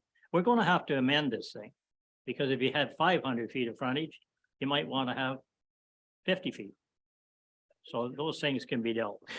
So that's where you'd have to then amend the tree bylaw, right? So Yeah. this is currently we're working within the tree bylaw. Maybe one day we take this and do a comprehensive tree and site alteration bylaw. But that's not something I wanted to tackle with this with this bylaw at this time. The setbacks for the 20 meter and 30 meter, unfortunately, they're in our bylaws, they're legal. But Yeah, it's within our official plan and zoning bylaw that talk but they've about the never 30 been an meters. issue because we just work around them. So I would continue to do that. So I'm clear. We just passed the information sheet that went out. So that's effective now, or has been effective. When's that going out, Just everybody? received that. I think they can start handing that out with their application. Council is okay with that. Is there?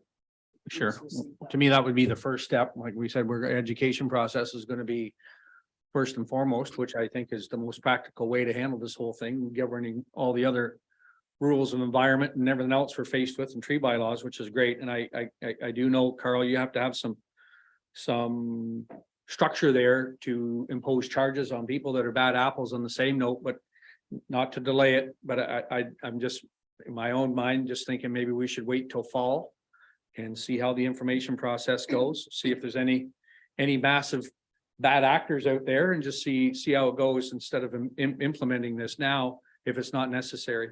That's my own opinion. We just had one on Elephant Lake last week, and you know, it's the county is going after them for the tree cutting that they've been doing, but they you know, so it continues. Like we're still having these issues where people are clear cutting down to the water, and you know, it's this bylaw would piggyback off the county's bylaw if they're doing any site alteration within that tree cutting.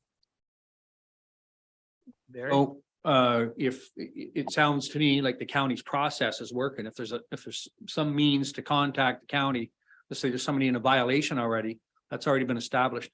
I kind of relate it with no disrespect to anybody's putting more police on the highway in a certain stretch of highway to catch one more speeder. On the same note, mind you, it costs another $2 million taxpayers' dollars. But anyway, my own opinion is we wait until fall, see how the information program rolls out. And if then we can massage it then if it's necessary. But other than that, I see the system working now. Councillor Boyce? I got one question there, 6.1. If everybody could have a quick look at that. That seems to be a bit of a decisive thing for some of these groups, and if, I don't know if anybody's looked at that one or not, but it's for the non-developed properties. So site alteration that has occurred beyond that of a 5-meter wide path shall be restored utilizing native vegetation. So we're trying to get everybody that's created more than a 5-meter path to fill that back in. That's the, and what happens if they don't? What nothing happens, or I we're just, don't think we should be going there. That's my opinion, but that's the one that seems to be bothering a lot of people. Well, that's for a non-developed property. Non-developed, yes. Who's clearing it out?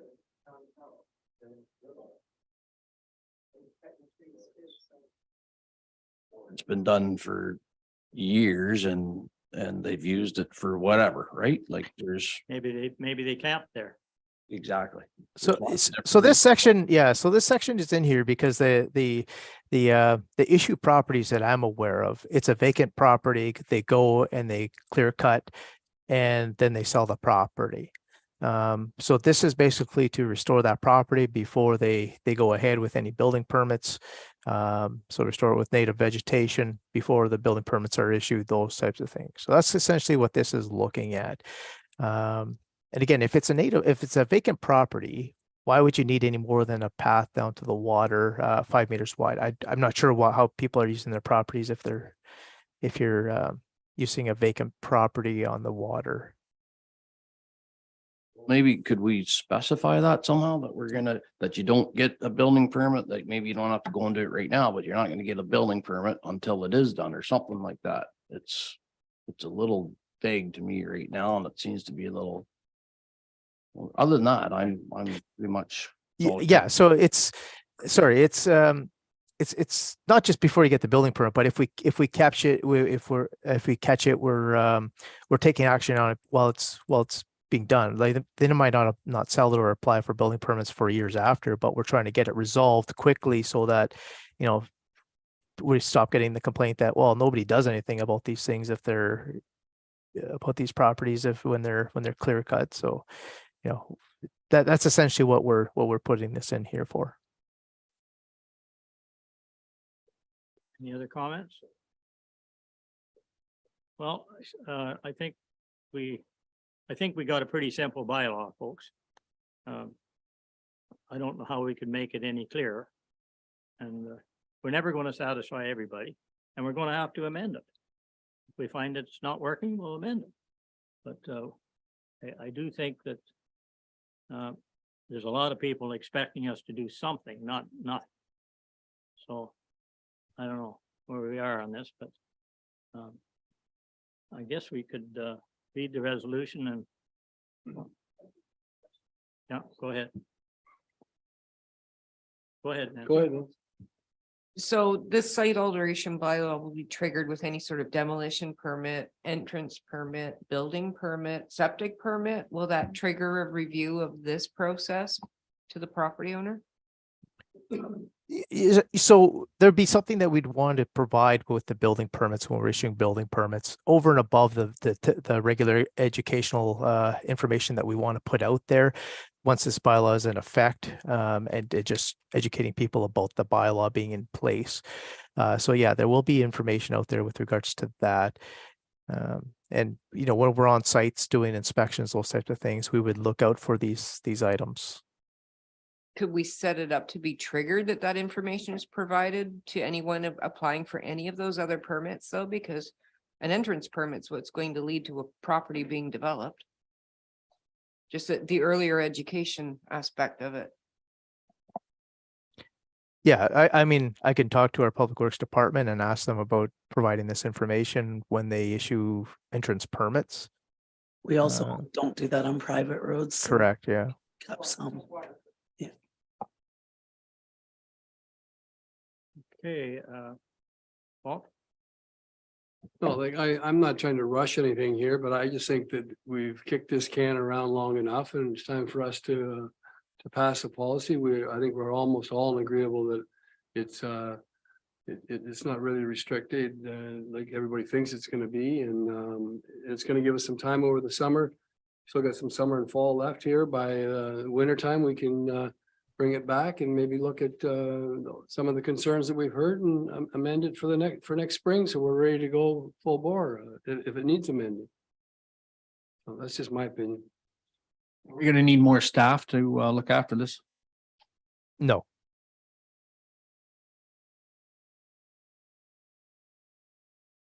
So can I make a compromise here? That we put the information out this month and we bring this back next month for approval? Because you were talking September, Pat. It's the end of August. So, and then if there's any real concerns, let's deal with them. But I don't know how you'd argue that you don't want to run the water on somebody else, or you want to run water straight into the lake, or you don't want to have silt. But you guys all do it now. This is all things you're doing. I don't understand that this is a big problem. Yeah. I'm just wondering if it's possible, if you did decide in the near future to pass the bylaw, can you defer the implementation date of it to like January so that gives a Well, we could, period that's for an option. education? But if you don't put teeth at some point. No, I know, I'm just saying if that gave you the point. Yeah, we could look at time to that. get We could look at education delaying it on it. till October or something. You could still pass it, but in the bylaw, put the implementation start date of it or. So Murray, the only two questions I got is this 5 meter width thing. So when they say about non-developed lots that have been there for 20 years and there's all hemlocks and pines Yeah. and spruce, there is nothing under that. There's nothing growing to the lake. So how's that fair to that guy that there's never been nothing there in 100 years? Got to put native plants when there was never no native plants. And then I forgot what the second one was. I'll come back to that. Sorry, so if you have a 5 meter wide path down to the water, if you don't have a 5 meter wide path down to the water and all you have is native trees, then I don't see what the issue is. You still can have that. Well, I know, but it's there, it's existing. That's right.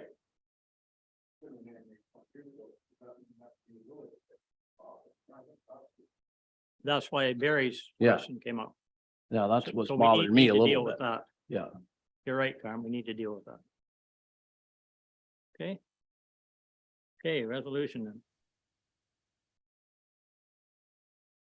Be it resolved that council received the site alteration bylaw update report as information, and further that council direct staff to proceed with the site alteration bylaw as proposed for consideration at a future council meeting. Okay, mover and seconder. Walt, Barry, all in favor? Barry. Okay. Okay, septic maintenance inspection. Bree? Good morning, everybody. So our report, it matches pretty much almost identical to what last month's report was. It was another busy month for us. We completed over 350 inspection attempts, which includes no-show attempts and such like that as well.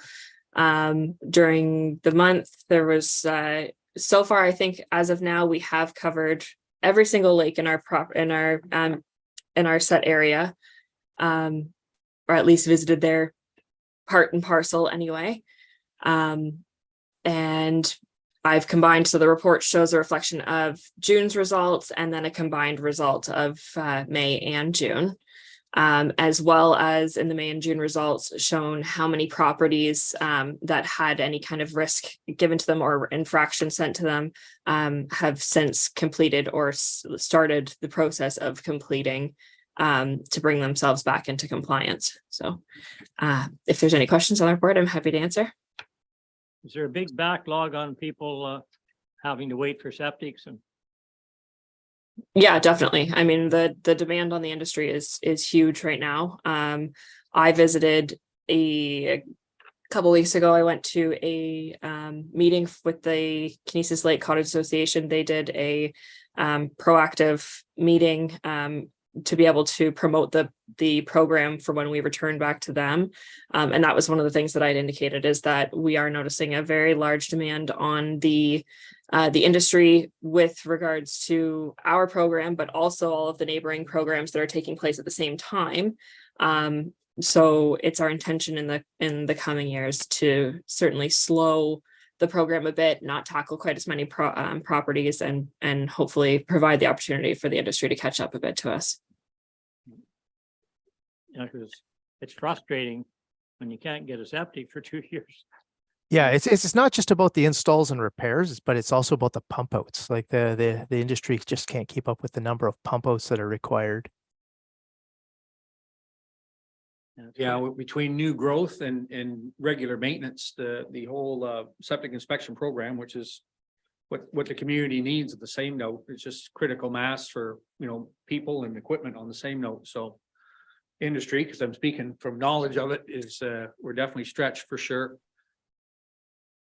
I see that truck going all the time. Never quits. Anyway, it's a good program, and there's frustrations with it as well. I'm sure Bree, you get lots of complaints. It's pretty hard to keep everybody happy, for sure. Yeah, we do our best. We just, at the end of the day, we're just trying to enforce the bylaw as written and take And direction smile. where we need. Just continue to smile. Yeah. Okay. Okay, let's have a resolution then. I was surprised to see that Barnum Lake has, I looked at that little Barnum Lake has septics at risk, and I know where they are. They're on Woods Road. The old Bailey places there.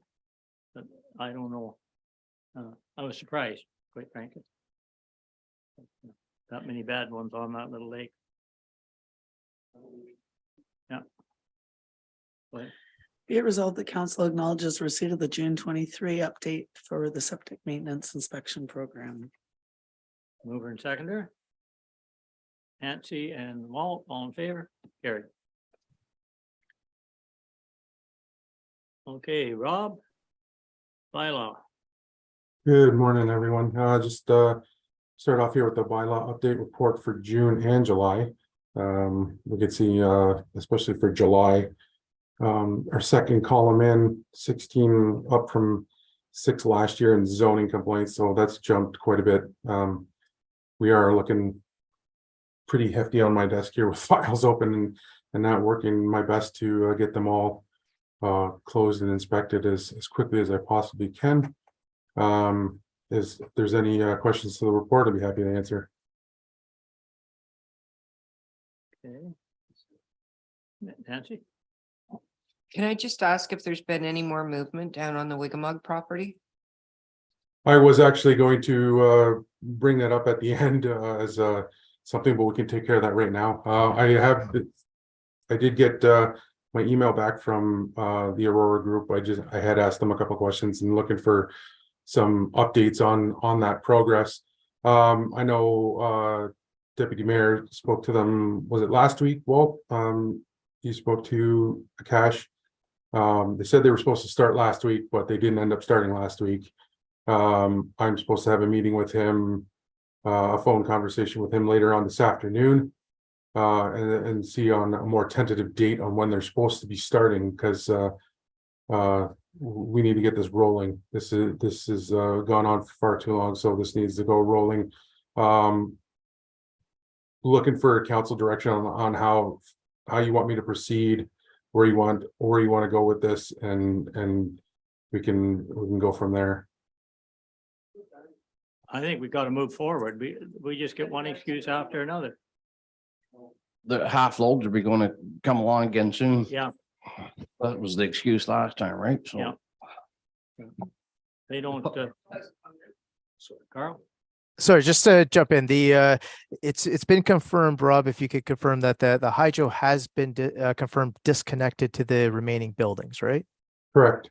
All right, and that was the last stumbling block. It's just when do they start demolishing again? And I think Rob's going to find that out this afternoon with his call with the Aurora Group, and get a timeline as to when they expect to start demolition again. So Rob can forward that to council if once he gets that information as to when that demolition is expected to occur again. Well, expected, but the problem is the trucks were supposed to be there 2 weeks ago. Mhm. Trucks are not there. And I doubt that they will be there. We got a real mess here. I can tell you, I don't know how we've solved it, but it's, they so far haven't kept their word. Murray, can we put a timeline it has to be done by, and then there's a penalty after that, or we can't enforce that? That's a good question. I don't know where we stand if they don't do what they said they would. So they're currently long past their property standards order to bring the property into compliance. And so we started with an RFP late last year, and in the meantime, they had started demolishing identified that they're going to be demolishing the buildings, and they did start demolishing the buildings. So we've kind of went off that process. So it would take us a request for proposal or a request for tender for a company to come in to demolish this property. In the meantime, they might start demolishing it again, which is going to change all of our whole scope, and it's going to take a couple of months minimum for us to complete an RFP process, and then and get a tender in place. And then we don't know when the start date of that tender would be. So there's a lot of unknowns when we're looking at this with how we can facilitate this quicker when the applicant is doing something to continue demolishing this. It might not be to the timeline that council is, to our satisfaction, but the additional process would take a lot longer. But we can start that process if that's what council wants, just so that it's there in case all efforts are abandoned at some point. I think we should start that process.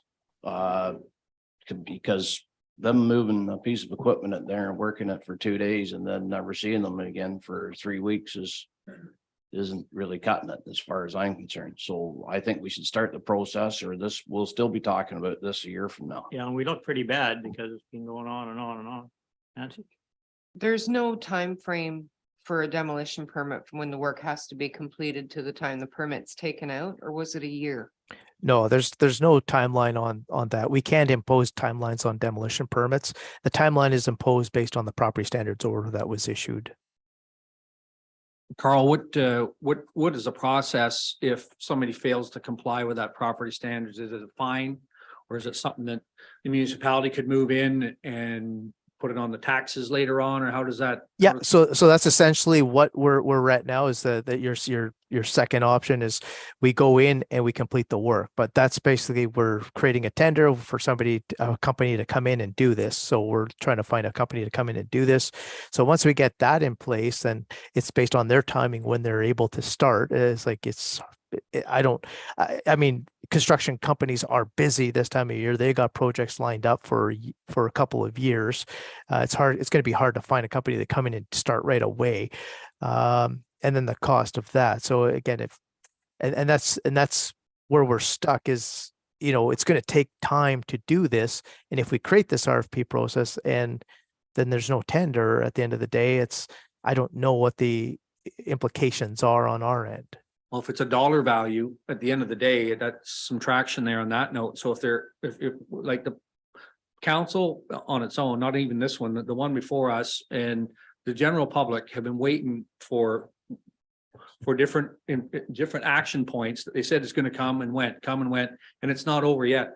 So to me, if there's no teeth in regards to me, my next conversation would be, listen, if the action doesn't start here within the next 2 or 3 weeks, this is what we're going to do, and this is what it's gonna cost, because it won't be cheap for someone to tender that out in regards to cleaning it up. So if that's the case, then to me, that carries some weight. It's my own opinion. Yeah, I agree. I think that, Rob, you need to press them on getting, they've got 3 or 4 buildings tore down. Wouldn't it be nice if they moved them out of there? If they come and took them out, it would clean some of the mess up. Like their animals are going through them, they're soaking wet, they're just a mess. Yeah, it's just smoke and mirrors all the time.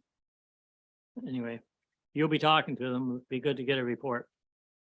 Yep, I can update council after that meeting, or I can update them at the next, update you at the next council meeting in August, if that's what the council prefers. I would too, Rob, if you could do that like sooner rather than later, like, you know, give us a little report, all of us, after your conversation this afternoon, if you don't mind. Sure. Yep, I can, I'll send out an email to all of council. Thank Thank you. you. I'm going to give you something that's not on the list here, but there's a business in town that's putting signs out on York Street all over the place, advertising their business against the sign bylaw. It's not really fair to the other businesses. And it is the business in Gleekoff's Country Store, not Gleekoff's, but the food business in there. So you might want to talk to them about the signs. Don't Okay, mind? yep, we can take a look into that. Yeah, thanks. Any other questions on the bylaw update report? Sorry, just moving back to that. We got sidetracked a little. No worries. Good resolution then. Be it resolved that council received the bylaw update report for June and July 2023 as information. Mover and seconder, Carm and Pat, all in favor? Carry. Okay, parking bylaw amendments. Yes, at one of the last meetings, their Royal Canadian Legion branch 129 here in Halliburton had approached myself and I had them write into council for approvals to install and bylaw 2 no parking signs that would arrow towards each other, blocking making the curb cut that's in front of the Legion here there on 719 Mountain Road a no parking spot. So just so they can keep the accessibility curb cut there accessible to anybody that has any mobility issues or any issues at all. This is the bylaw amendment going towards to amend bylaw 2010-42 as amended to include into Schedule A, item 15, north side of Mountain Road heading east from point of 72.17 meters to a point of 76.22 meters into Schedule A, which is the no parking list of no parking areas on streets or portions of highways. Okay. Resolution then. Be it resolved that bylaw number 2023-68 being a bylaw to amend parking bylaw 2010-42 to allow for the installation of 2 no parking signs in front of the Halliburton Legion be read a first, second, and third time passed, signed, and the corporate seal attached here too. Mover and seconder. Walt and Carm, all in favor? Carry. Okay, the infamous deer feeding bylaw. Everybody's favorite bylaw. Yeah. We did make some changes to that bylaw. We shortened up we made a smaller zone for an enforcement aspect of the area. As you can see, if you go down into Schedule B, which is the map of the areas to which it would be enforced, we included the Halbium area and also in town, just direct in town and lots that stretch from Glert to all the way up to Eastern and Sunny Side and along Mountain as a boundary line. I know some council had some issues and just wanted a smaller area, so that's what we did for that there. Also, council wanted to know anything for the chronic waste disease from the MNR. I did include some of that information in the summary. I did speak with an MNR representative. They did let me know that to date, Ontario doesn't have any chronic wasting disease issues going on up in this area or in the province at all. So I don't remember if I had put that in there or not. I did include a whole bunch of links there that they did pass for council's read on chronic wasting disease and chronic wasting disease in humans together as well. Yeah, if there's any questions, I can answer. Where are we going with this? Are we ever going to do anything, or are we just going to? Like, I can't believe people are still feeding deer in the summer. They are. This is definitely a smaller map and just keep people happy. Yeah. That's how it is. You're good with that? Yeah, I think let's put this to bed finally here. Yeah. We beat it around the bush a lot, so. Where I get a pile of phone calls from, still getting phone calls from people eating shrubs and everything, and I you know, in terms of people feeding deer, sometimes it's. You hear the other side of the argument where it's great for them, makes them feel good and everything else, but to me monetarily, the deer belong in the woods, and they don't belong. I'd be like someone saying, I love skunks. Well, let's allow the skunks in, and We you don't know what I want them mean? in our And- house, do we? No, and that's the problem, and I'm not biased, you know, for people that get emotional comfort or to feed an animal, but on the same note, try a squirrel or go to the fish hatchery and feed fish or something like that on that note, but I think we do. I think it's a great compromise in terms of shrinking the area, and we do have to have something here to at least force the deer back into. If it takes time, that's the way it is. But Natural habitat, that's Correct. where they belong. and that's where they belong, so. Well, are we in a position to pass that today? So do we want to pass that by law today? Okay, Be it resolved that council receives the deer feeding update as information, and further that bylaw 2023-44 being a bylaw to regulate and control the feeding of deer be read a first, second, and third time, passed, signed, and the corporate seal attached thereto. And further, the staff are directed to send bylaw 2023-44 to the Ministry of Attorney General for set fine approval. okay, mover and seconder. Pat and Walt, all in favor? Carried. I'm glad to see that put to bed. Okay, we got, well, 5 minutes to Barb, you think? I don't know, Okay, find out. Barb, are you there? Yes, I'm here. You want to do the revenue and expenditure report? Sure, I can go ahead.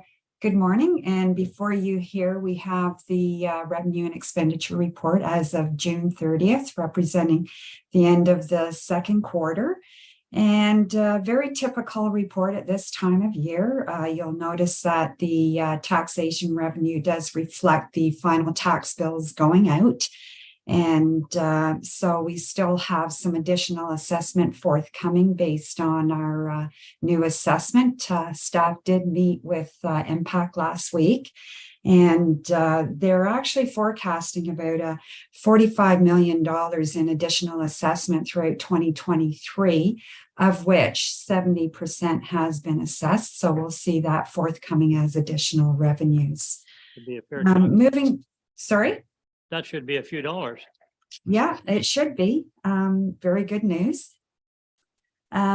Typically, a lot of the capital projects are ongoing right now throughout the various departments.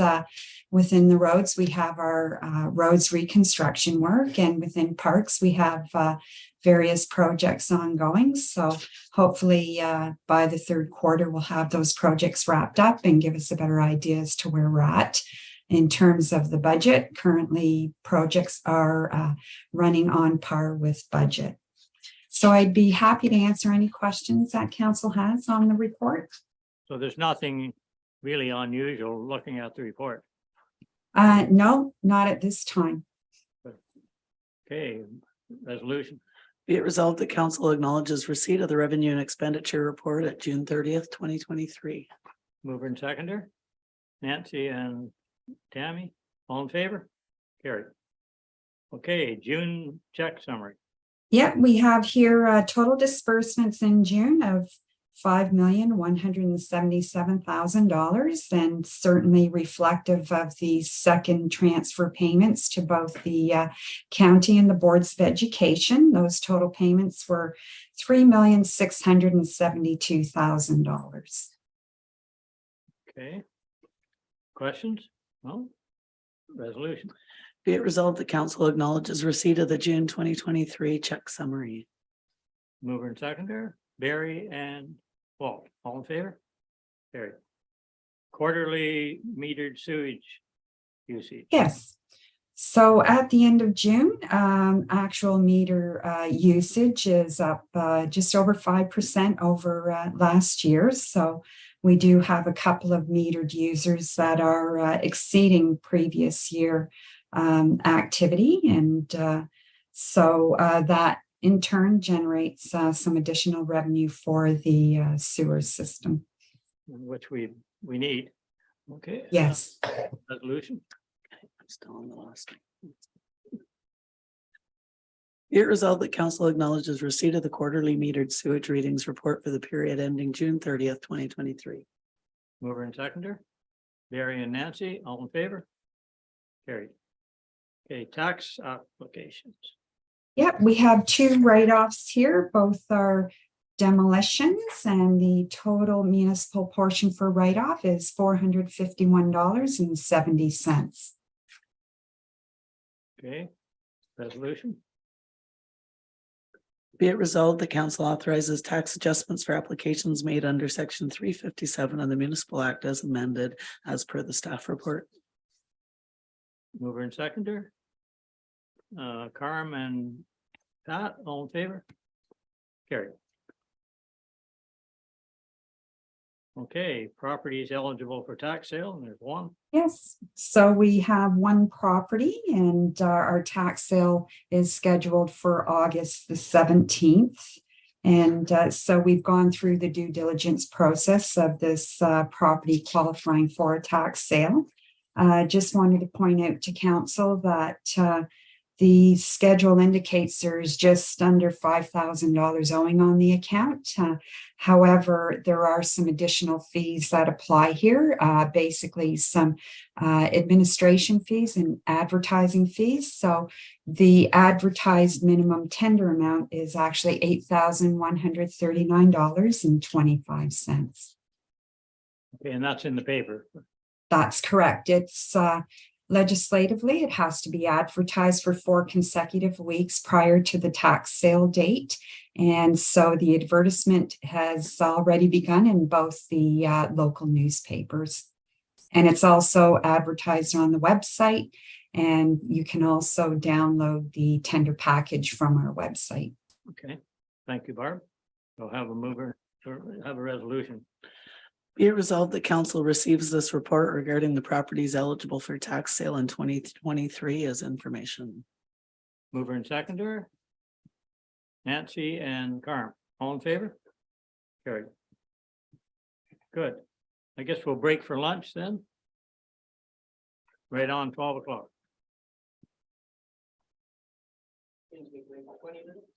Yeah, 20 minutes.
Be it resolved that bylaw number 2023-67, being a bylaw to authorize the purchase of land in the geographic township of Dysart County Road 21 property, Ontario Vantage Consulting Inc., be read a first, second, and third time passed, signed, and the corporate seal attached thereto.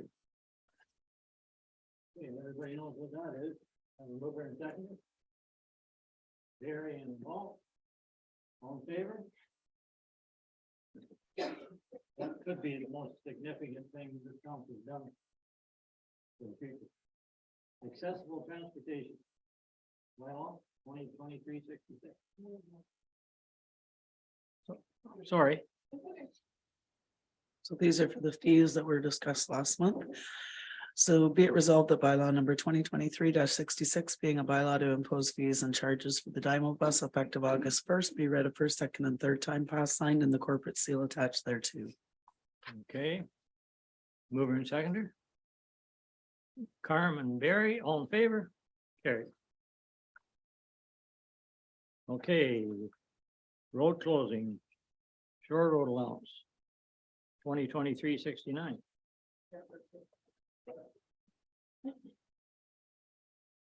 Resolution. Jeff. Waiting for Jeff. There he is, Jeff. We're Good doing afternoon. 23-69. Yeah, bylaw 2023-69 is a bylaw to close and convey the shore road allowance in front of the lands of LaRue and LaRue on Redstone Lake. Subject to council direction, staff have no issues with this and recommend approval of the bylaw. If council has any questions regarding this file, let me know. That'd be Tran, right? I don't know who what the first name is. Yeah. Okay, and what, any questions? Okay. Be it resolved that council approves bylaw 2023-69, being a bylaw to stop up, close, and convey a portion of the original shore road allowance in front of part lot 24, concession 7 in the geographic township of Guilford. Be read a first, second, and third time passed, signed, and the corporate seal attached thereto. Resolution. All in favor? I need a resolution. Walt. And Carm, all in favor? Okay. 2023-70. Yes, thank you. And this is a bylaw to close and convey the shore road allowance in front of the lands of Armstrong on Blue Hawk Lake. Again, staff recommend approval of the bylaw. And if council has any questions, I'll do my best to answer them. Looks pretty straightforward, I think. Any questions? Resolution? Be it resolved that council approves bylaw 2023-70, being a bylaw to stop up, close, and convey a portion of the original shore road allowance in front of part lot 22, concession 1 in the geographic township of Dysart. Be read a first, second, and third time passed, signed, and the corporate seal attached thereto. Moved by Nancy, seconded by Carm, all in favor? Carried. Okay, 2023-71. Yep, one last road closing bylaw in front of the lands of Blake and Stephen on Cushag-Wigamog Lake. Again, we recommend approval unless council has any questions for staff. But again, most of them are straightforward today. There's a building on the shore road allowance there, isn't there? There was some concerns with regards to an eaves trough, but it's not located on the shore road allowance. So typically, this isn't the process we use to resolve any encroachment issues. If something that council wants a bylaw to look at, it's something they can look into. No, we're not gonna get that next, Becky. No, that's Jim Blake's grandfather's place. Okay, do we have a resolution? Be it resolved that council approves bylaw 2023-71, being a bylaw to stop up, close, and convey a portion of the original shore road allowance in front of part lot 5, concession 5 in the geographic township of Dysart. Be read a first, second, and third time passed, signed, and the corporate seal attached thereto. Mover and seconder. Walt and Pat, all in favor? Carried. Okay. 2023-04. But bylaw 2023-72 is a bylaw to authorize the execution of a license of occupation agreement with the Sandy Cove Dock Association. They have 6 docking slips and 6 dedicated parking spots located near the Sandy Cove Beach. The license fee for the license of occupation was set by council at the last meeting at $3,000 per year with a term expiring on May 31st, 2027. We did receive comments from the applicants. Given that the first year of the license is for a term of approximately 9 months, the applicants are requesting that that fee for the first year be prorated instead of the full $3,000 fee. So if council agrees to this request, the payment for that first year would be a prorated value of $2,210.88, which roughly works out to about $368 per property owner. As per policy 32, we did provide notice. We did receive one comment from Bell Canada basically stating that they had no objection to the license of occupation. Other than that, there's no comments received. So basically, I'm just seeking direction from council regarding that prorated first year fee, and then asking for approval to pass the bylaw. Well, hasn't that been there for more than a year? In this instance, yes, it is. I think this is going to be your, it's been there for 5 years. So the last term was for Why 5 do years. They deserve a break then. They've had it for 5 years. Yeah, what's causing that is what the planning department's trying to do is have all license of occupation agreements expire on May 31st. This really helps our renewal process, but their existing license expires on September 4th. So the first year actually is only going from September 4th to May 31st. Well, as this is opposed staff to, driven and not driven by them. Okay. Yeah. Yeah, 500, yeah.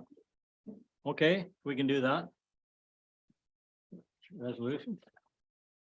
Be it resolved, the bylaw 2023-72, being a bylaw to authorize execution of a license of occupation agreement with Sandy Cove Dock Association for use of part block A registered plan number 391 and part of the original allowance for road between concession 9 and 10 in lot 4 and part of the shore road allowance in front thereof in the geographic township of Dudley. Be read a first, second, and third time, signed in the corporate seal attached thereto. Mover and seconder. Nancy and Barry, all in favor? Carried. Okay, next. The next one is for me. Good afternoon, council. This is a request from Harbour Holdings. The municipality has received a letter from Harbour Holdings requesting that the resolution be passed to bring the zoning bylaw forward to council for its consideration for the subject property.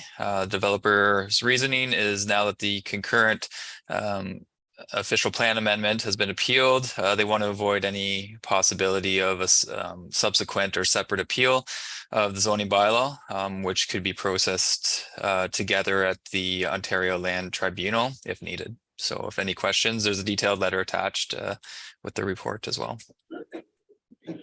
He's just trying to stop more delays. Makes sense. Yep. Okay, resolution. Be it resolved that the letter received for file number D14 ZB 2021-006 Lands of Harbour Holdings Limited, which consists of part lots 9 and 10, concession 8, further described as parts 1 to 5, plan 19R 10423 in the geographic township of Dysart, municipality of Dysart et al. Be received for information, and that council directs staff to return with a bylaw for council's consideration. Mover and seconder, Nancy and Barry, all in favor? Carried. Okay. Next. Yeah, this report's provided for information purposes only. The Ministry of Natural Resources and Forestry has made notice of provided notice of amendments made to the Public Lands Act. And the amendments clarify that floating accommodations cannot be placed or used for outdoor accommodation or camping purposes on public land covered by water. These amendments came into effect on July 1st. This was a matter that was discussed at council a couple months ago, so I wanted to bring it back for council's attention. If you have any questions, let me know. Any questions? Everybody okay with that? Okay, resolution. Be it resolved that council receives the report dated July 25th regarding amendments to the Public Lands Act to regulate floating accommodations. Mover and seconder. Pat and Carm, all in favor? Okay. Okay, Jeff and Chris, I guess are both on this one, the official plan. Yeah, and I'll start off. Thank you. So last month, council provided direction to staff to prepare draft amendments to the municipality's official plan and zoning bylaw for the purpose of supporting additional dwelling units to be located in accessory structures. So staff have prepared tables showing draft summary of amendments to both those documents. I did make a few minor technical changes yesterday, and they're reflected in the tables that are printed in front of you. Nothing major, just more technicalities. I have had preliminary discussions with the approval authority, being the County of Haliburton. In consultation with them, they too are in the process of updating their official plan to include policies for additional residential units. They do have a report on their agenda for county council tomorrow. Given that they are in the process of updating their official plan, they've advised that an amendment to the Dysart official plan cannot be approved until they've completed their process. This is basically because the Planning Act requires the Dysart official plan or any amendments to it to generally conform to the county official plan. Having said that, this does not prevent us from going forward with our internal process, having the public consultation process and getting everything ready so that we can just forward it for approval. So attached to the report are two tables. The first summarizes the draft changes to the official plan, while the second summarizes the changes to the zoning bylaw. Also attached to the report are redlined versions of the official plan and zoning bylaw. These show the edits in exact detail. I hope you have had the opportunity to look at these. There is a lot to go through. I just want to clarify my role is just to give you advice based on the provincial planning framework and good planning practices. So I provided policy amendment recommendations for you today, but the final decision is yours. But please note the final decision must meet the requirements of that provincial policy framework. With that in mind, I can go through, excuse me, and provide a quick summary. And after, if you wish to go through the tables in more detail, I'd be pleased to do that. In terms of the additional residential units or additional dwelling units, essentially the policy is replacing the language of secondary units with additional dwelling units. The amendments proposed to permit the additional dwelling units to be located in an accessory building within the Haliburton Village urban policy area, the hamlet areas, as well as the rural areas. Policies are provided that note that additional dwelling units are not permitted in the waterfront areas and shall not be located within 300 meters of lake trout lakes that are classified as at capacity for additional development. Additional dwelling units shall be located on lots having frontage on a publicly maintained road where permanent residential development is a permitted use. More policies are provided that additional dwelling units shall be designed and located in the interest of maintaining the character of that primary dwelling. And not only that, but also the character of the view from the streetscape. So in this respect, I've provided some provisions for your review.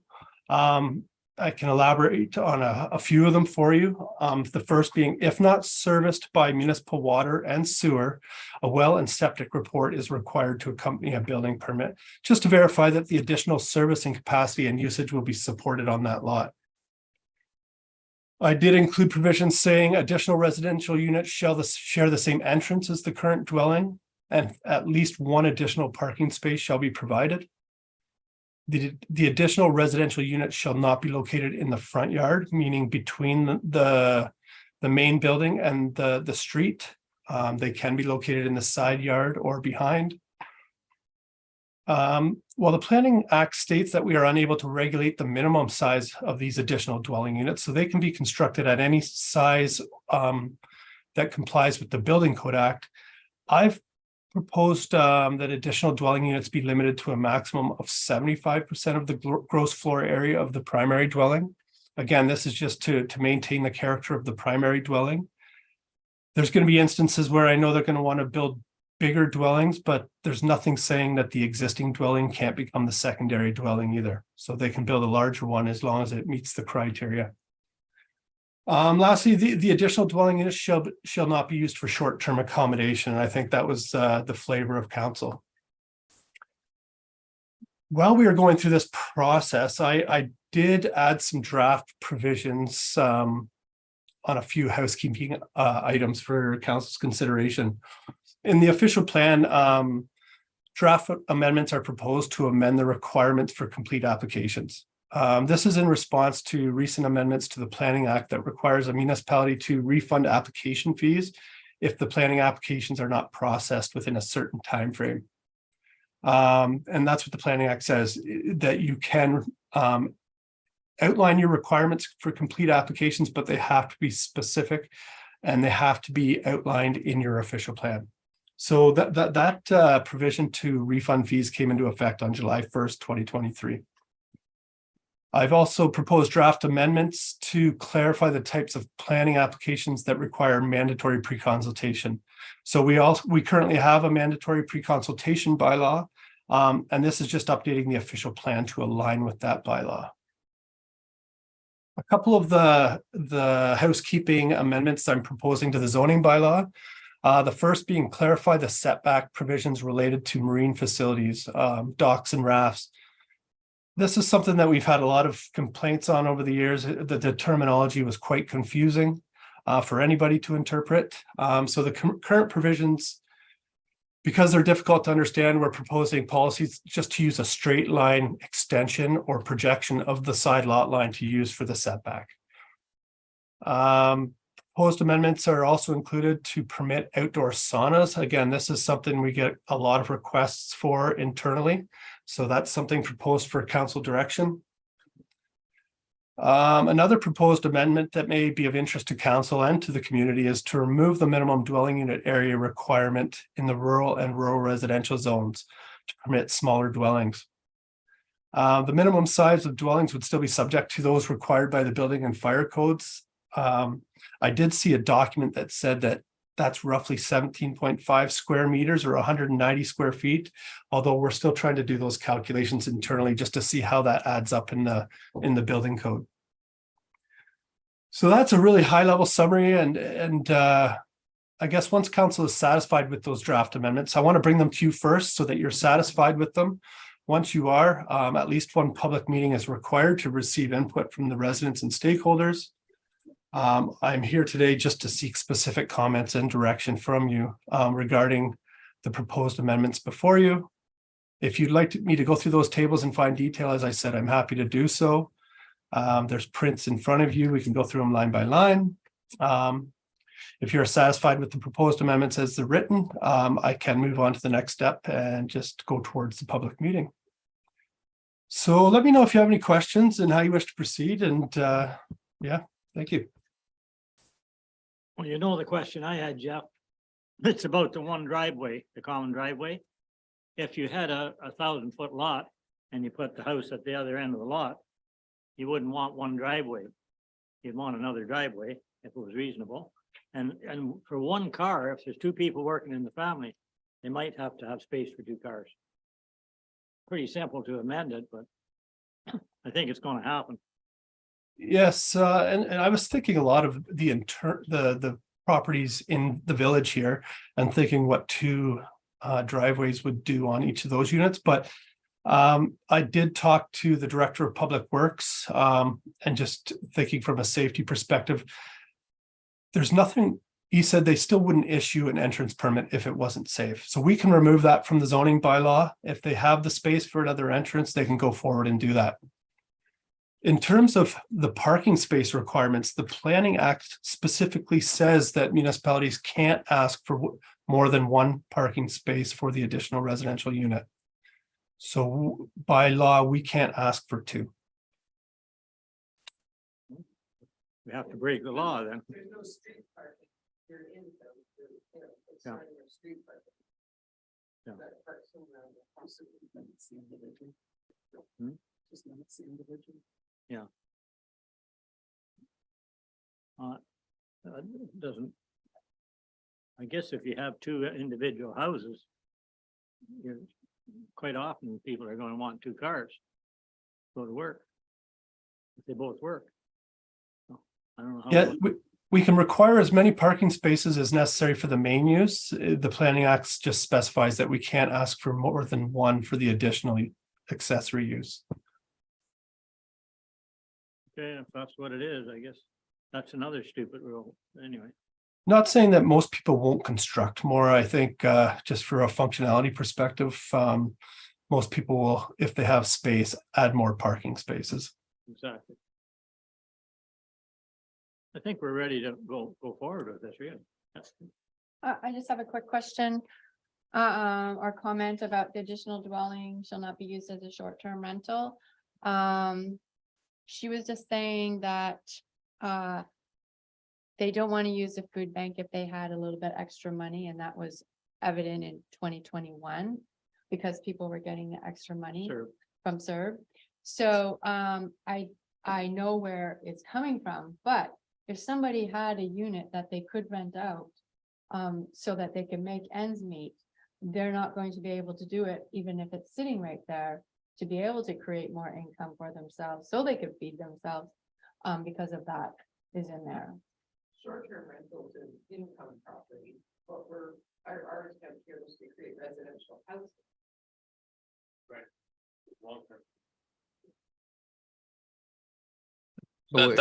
Sorry, that's correct. Like the bill and through the Planning Act is more houses, more homes, and just to not get away from the rental, but to exactly what you're saying is to put people in the homes, permanent homes, and not utilizing this as a profitable short-term rental. What's everyone's definition of short-term versus long-term?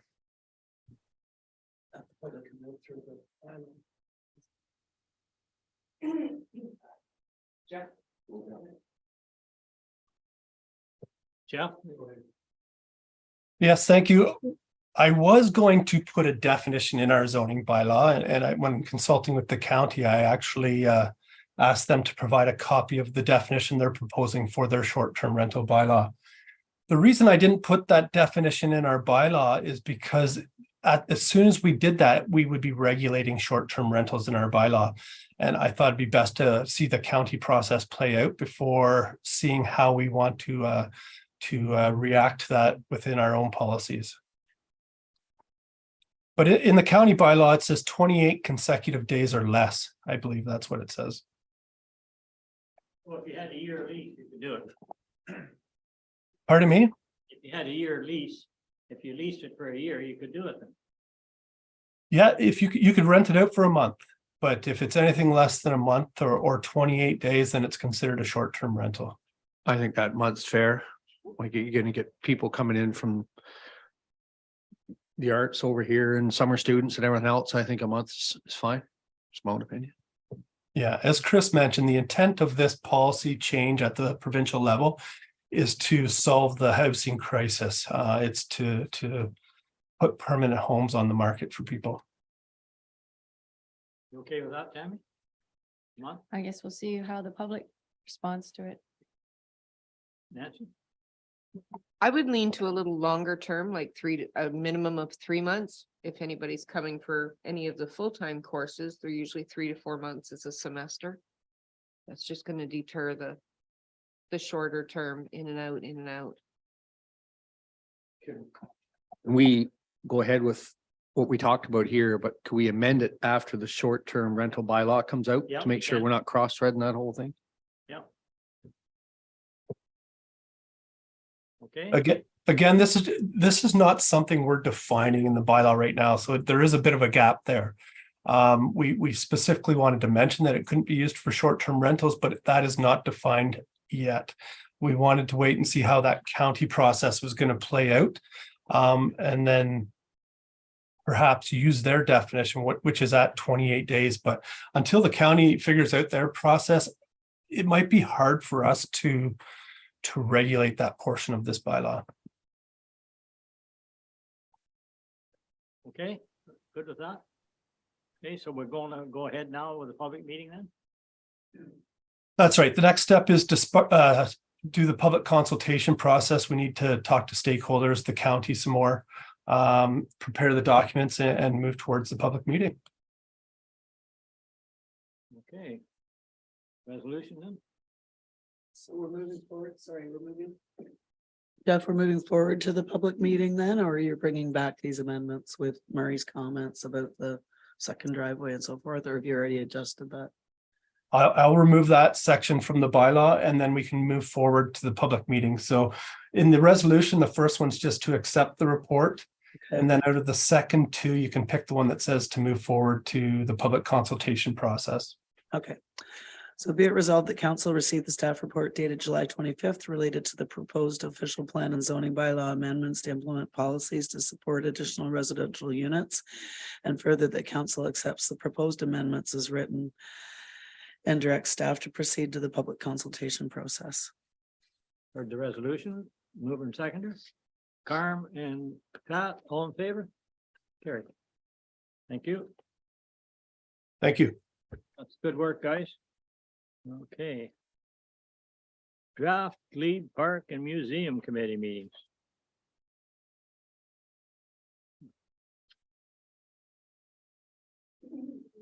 Any comment from any of the members on that? Barry, are you? No, okay, resolution then. Be it resolved that council acknowledges receipt of the draft minutes from the May 18th Glebe Park and Museum Committee as information. Mover and seconder. Barry and Walt. All in favor?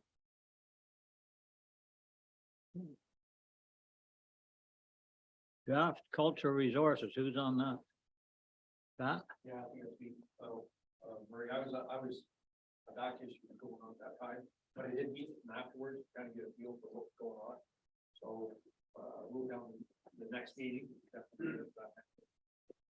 Okay. Resolution then. Be it resolved that council acknowledges receipt of the draft minutes from the May 25th Cultural Resources Committee as information. Mover and seconder. Pat and Nancy, all in favor? I also have a second resolution here from that committee. Yeah, and I have a concern with that. Okay. At the start of the year, I started to question some of these committees. Because I think there's an overlap between the Arts Council and the Cultural Resources Committee. And I haven't really seen what the mandate of both of them are. I'd really like to, before we start appointing members, I'd like to do a little more in-depth research on it.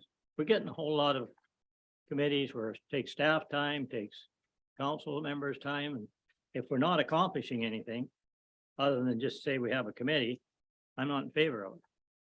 Because I think it is, whether they're doing some, I haven't seen anything they've done except remove Sam Slick. They haven't got that done yet either, so I don't know where this came from. I think they just had a review of their membership and some of the positions they've had, from what I understand, they've had trouble recruiting, such as Yeah, I a can see why. specific media person or a specific youth person. So from what I understand, they've changed it to just being general appointments from interested members in the community to make it broader. That's the request. Can we live with a review of this for a month before we name these people? Okay. Okay, so we'll just defer that. Can I read it? You can. Yeah. Defer it. Be it resolved that Dysart et al. Council accepts the recommendation from the Cultural Resources Committee. Or sorry, defer is the recommendation. We'll start there. From the Cultural Resources Committee to change the committee membership to be comprised of a representative from the Arts Council, a representative from the Halliburton Highlands Museum, a rep from Halliburton Sculpture Forest, from the HCDC, from the Rails End Gallery, from the Halliburton School of Art and Design, and a rep from the County Library and from County Council, and 3 members of the community. And they're recommending that be for the term of council. So for recommending that be deferred, we just need a. Did that say county council? No, term Just of this council? council. Okay. All right, mover and seconder, Nancy and Pat, all in favor? Got you out of another meeting, Pat. Okay, so I guess we're going into closed session. Resolution to do that? So Be it resolved that council adjourn its regular meeting at 1 p.m. to discuss matters pursuant to section 239(2) of the municipal act, pending acquisition of land in the township of Dysart on County Road 21. Litigation or potential litigation, including matters before administrative tribunals affecting the municipality or local board and public works. And a trade secret or scientific, technical, commercial, financial, or labor relations information supplied in confidence to the municipality or local board, which if disclosed could reasonably be expected to prejudice significantly the competitive position or interfere significantly with the contractual or other negotiations of a person, group of persons, or organizations. So that's around public works, water, wastewater infrastructure. Mover and seconder. No. Carm. Nancy. All in favor? Carried. Now we're going into closed. So we just need a couple minutes to shut down there. Shut her down.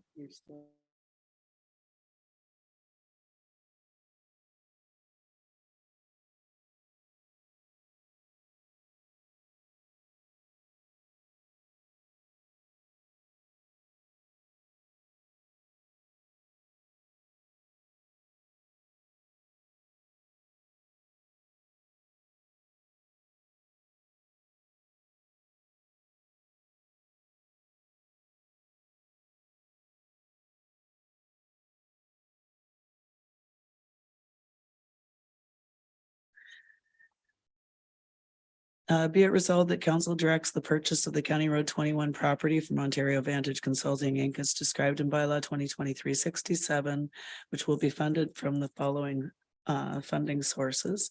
Immediate costs of $345,086 plus survey costs will be drawn from the working fund reserves. And the ongoing interest and expense costs annually will be funded through the general levy. Mover and seconder, Barry and Pat, all in favor? Carried. Okay, any notices of motion?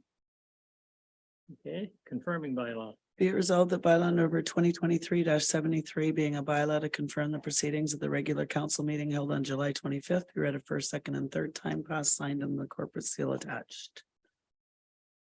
Mover and seconder, Nancy and Carm, all in favor? Sorry, Tammy. Okay, and the adjournment. Be it resolved that council adjourn its regular meeting held on July 25th, 2023 at 2:16 p.m. And Carm, all in favor? Thank you.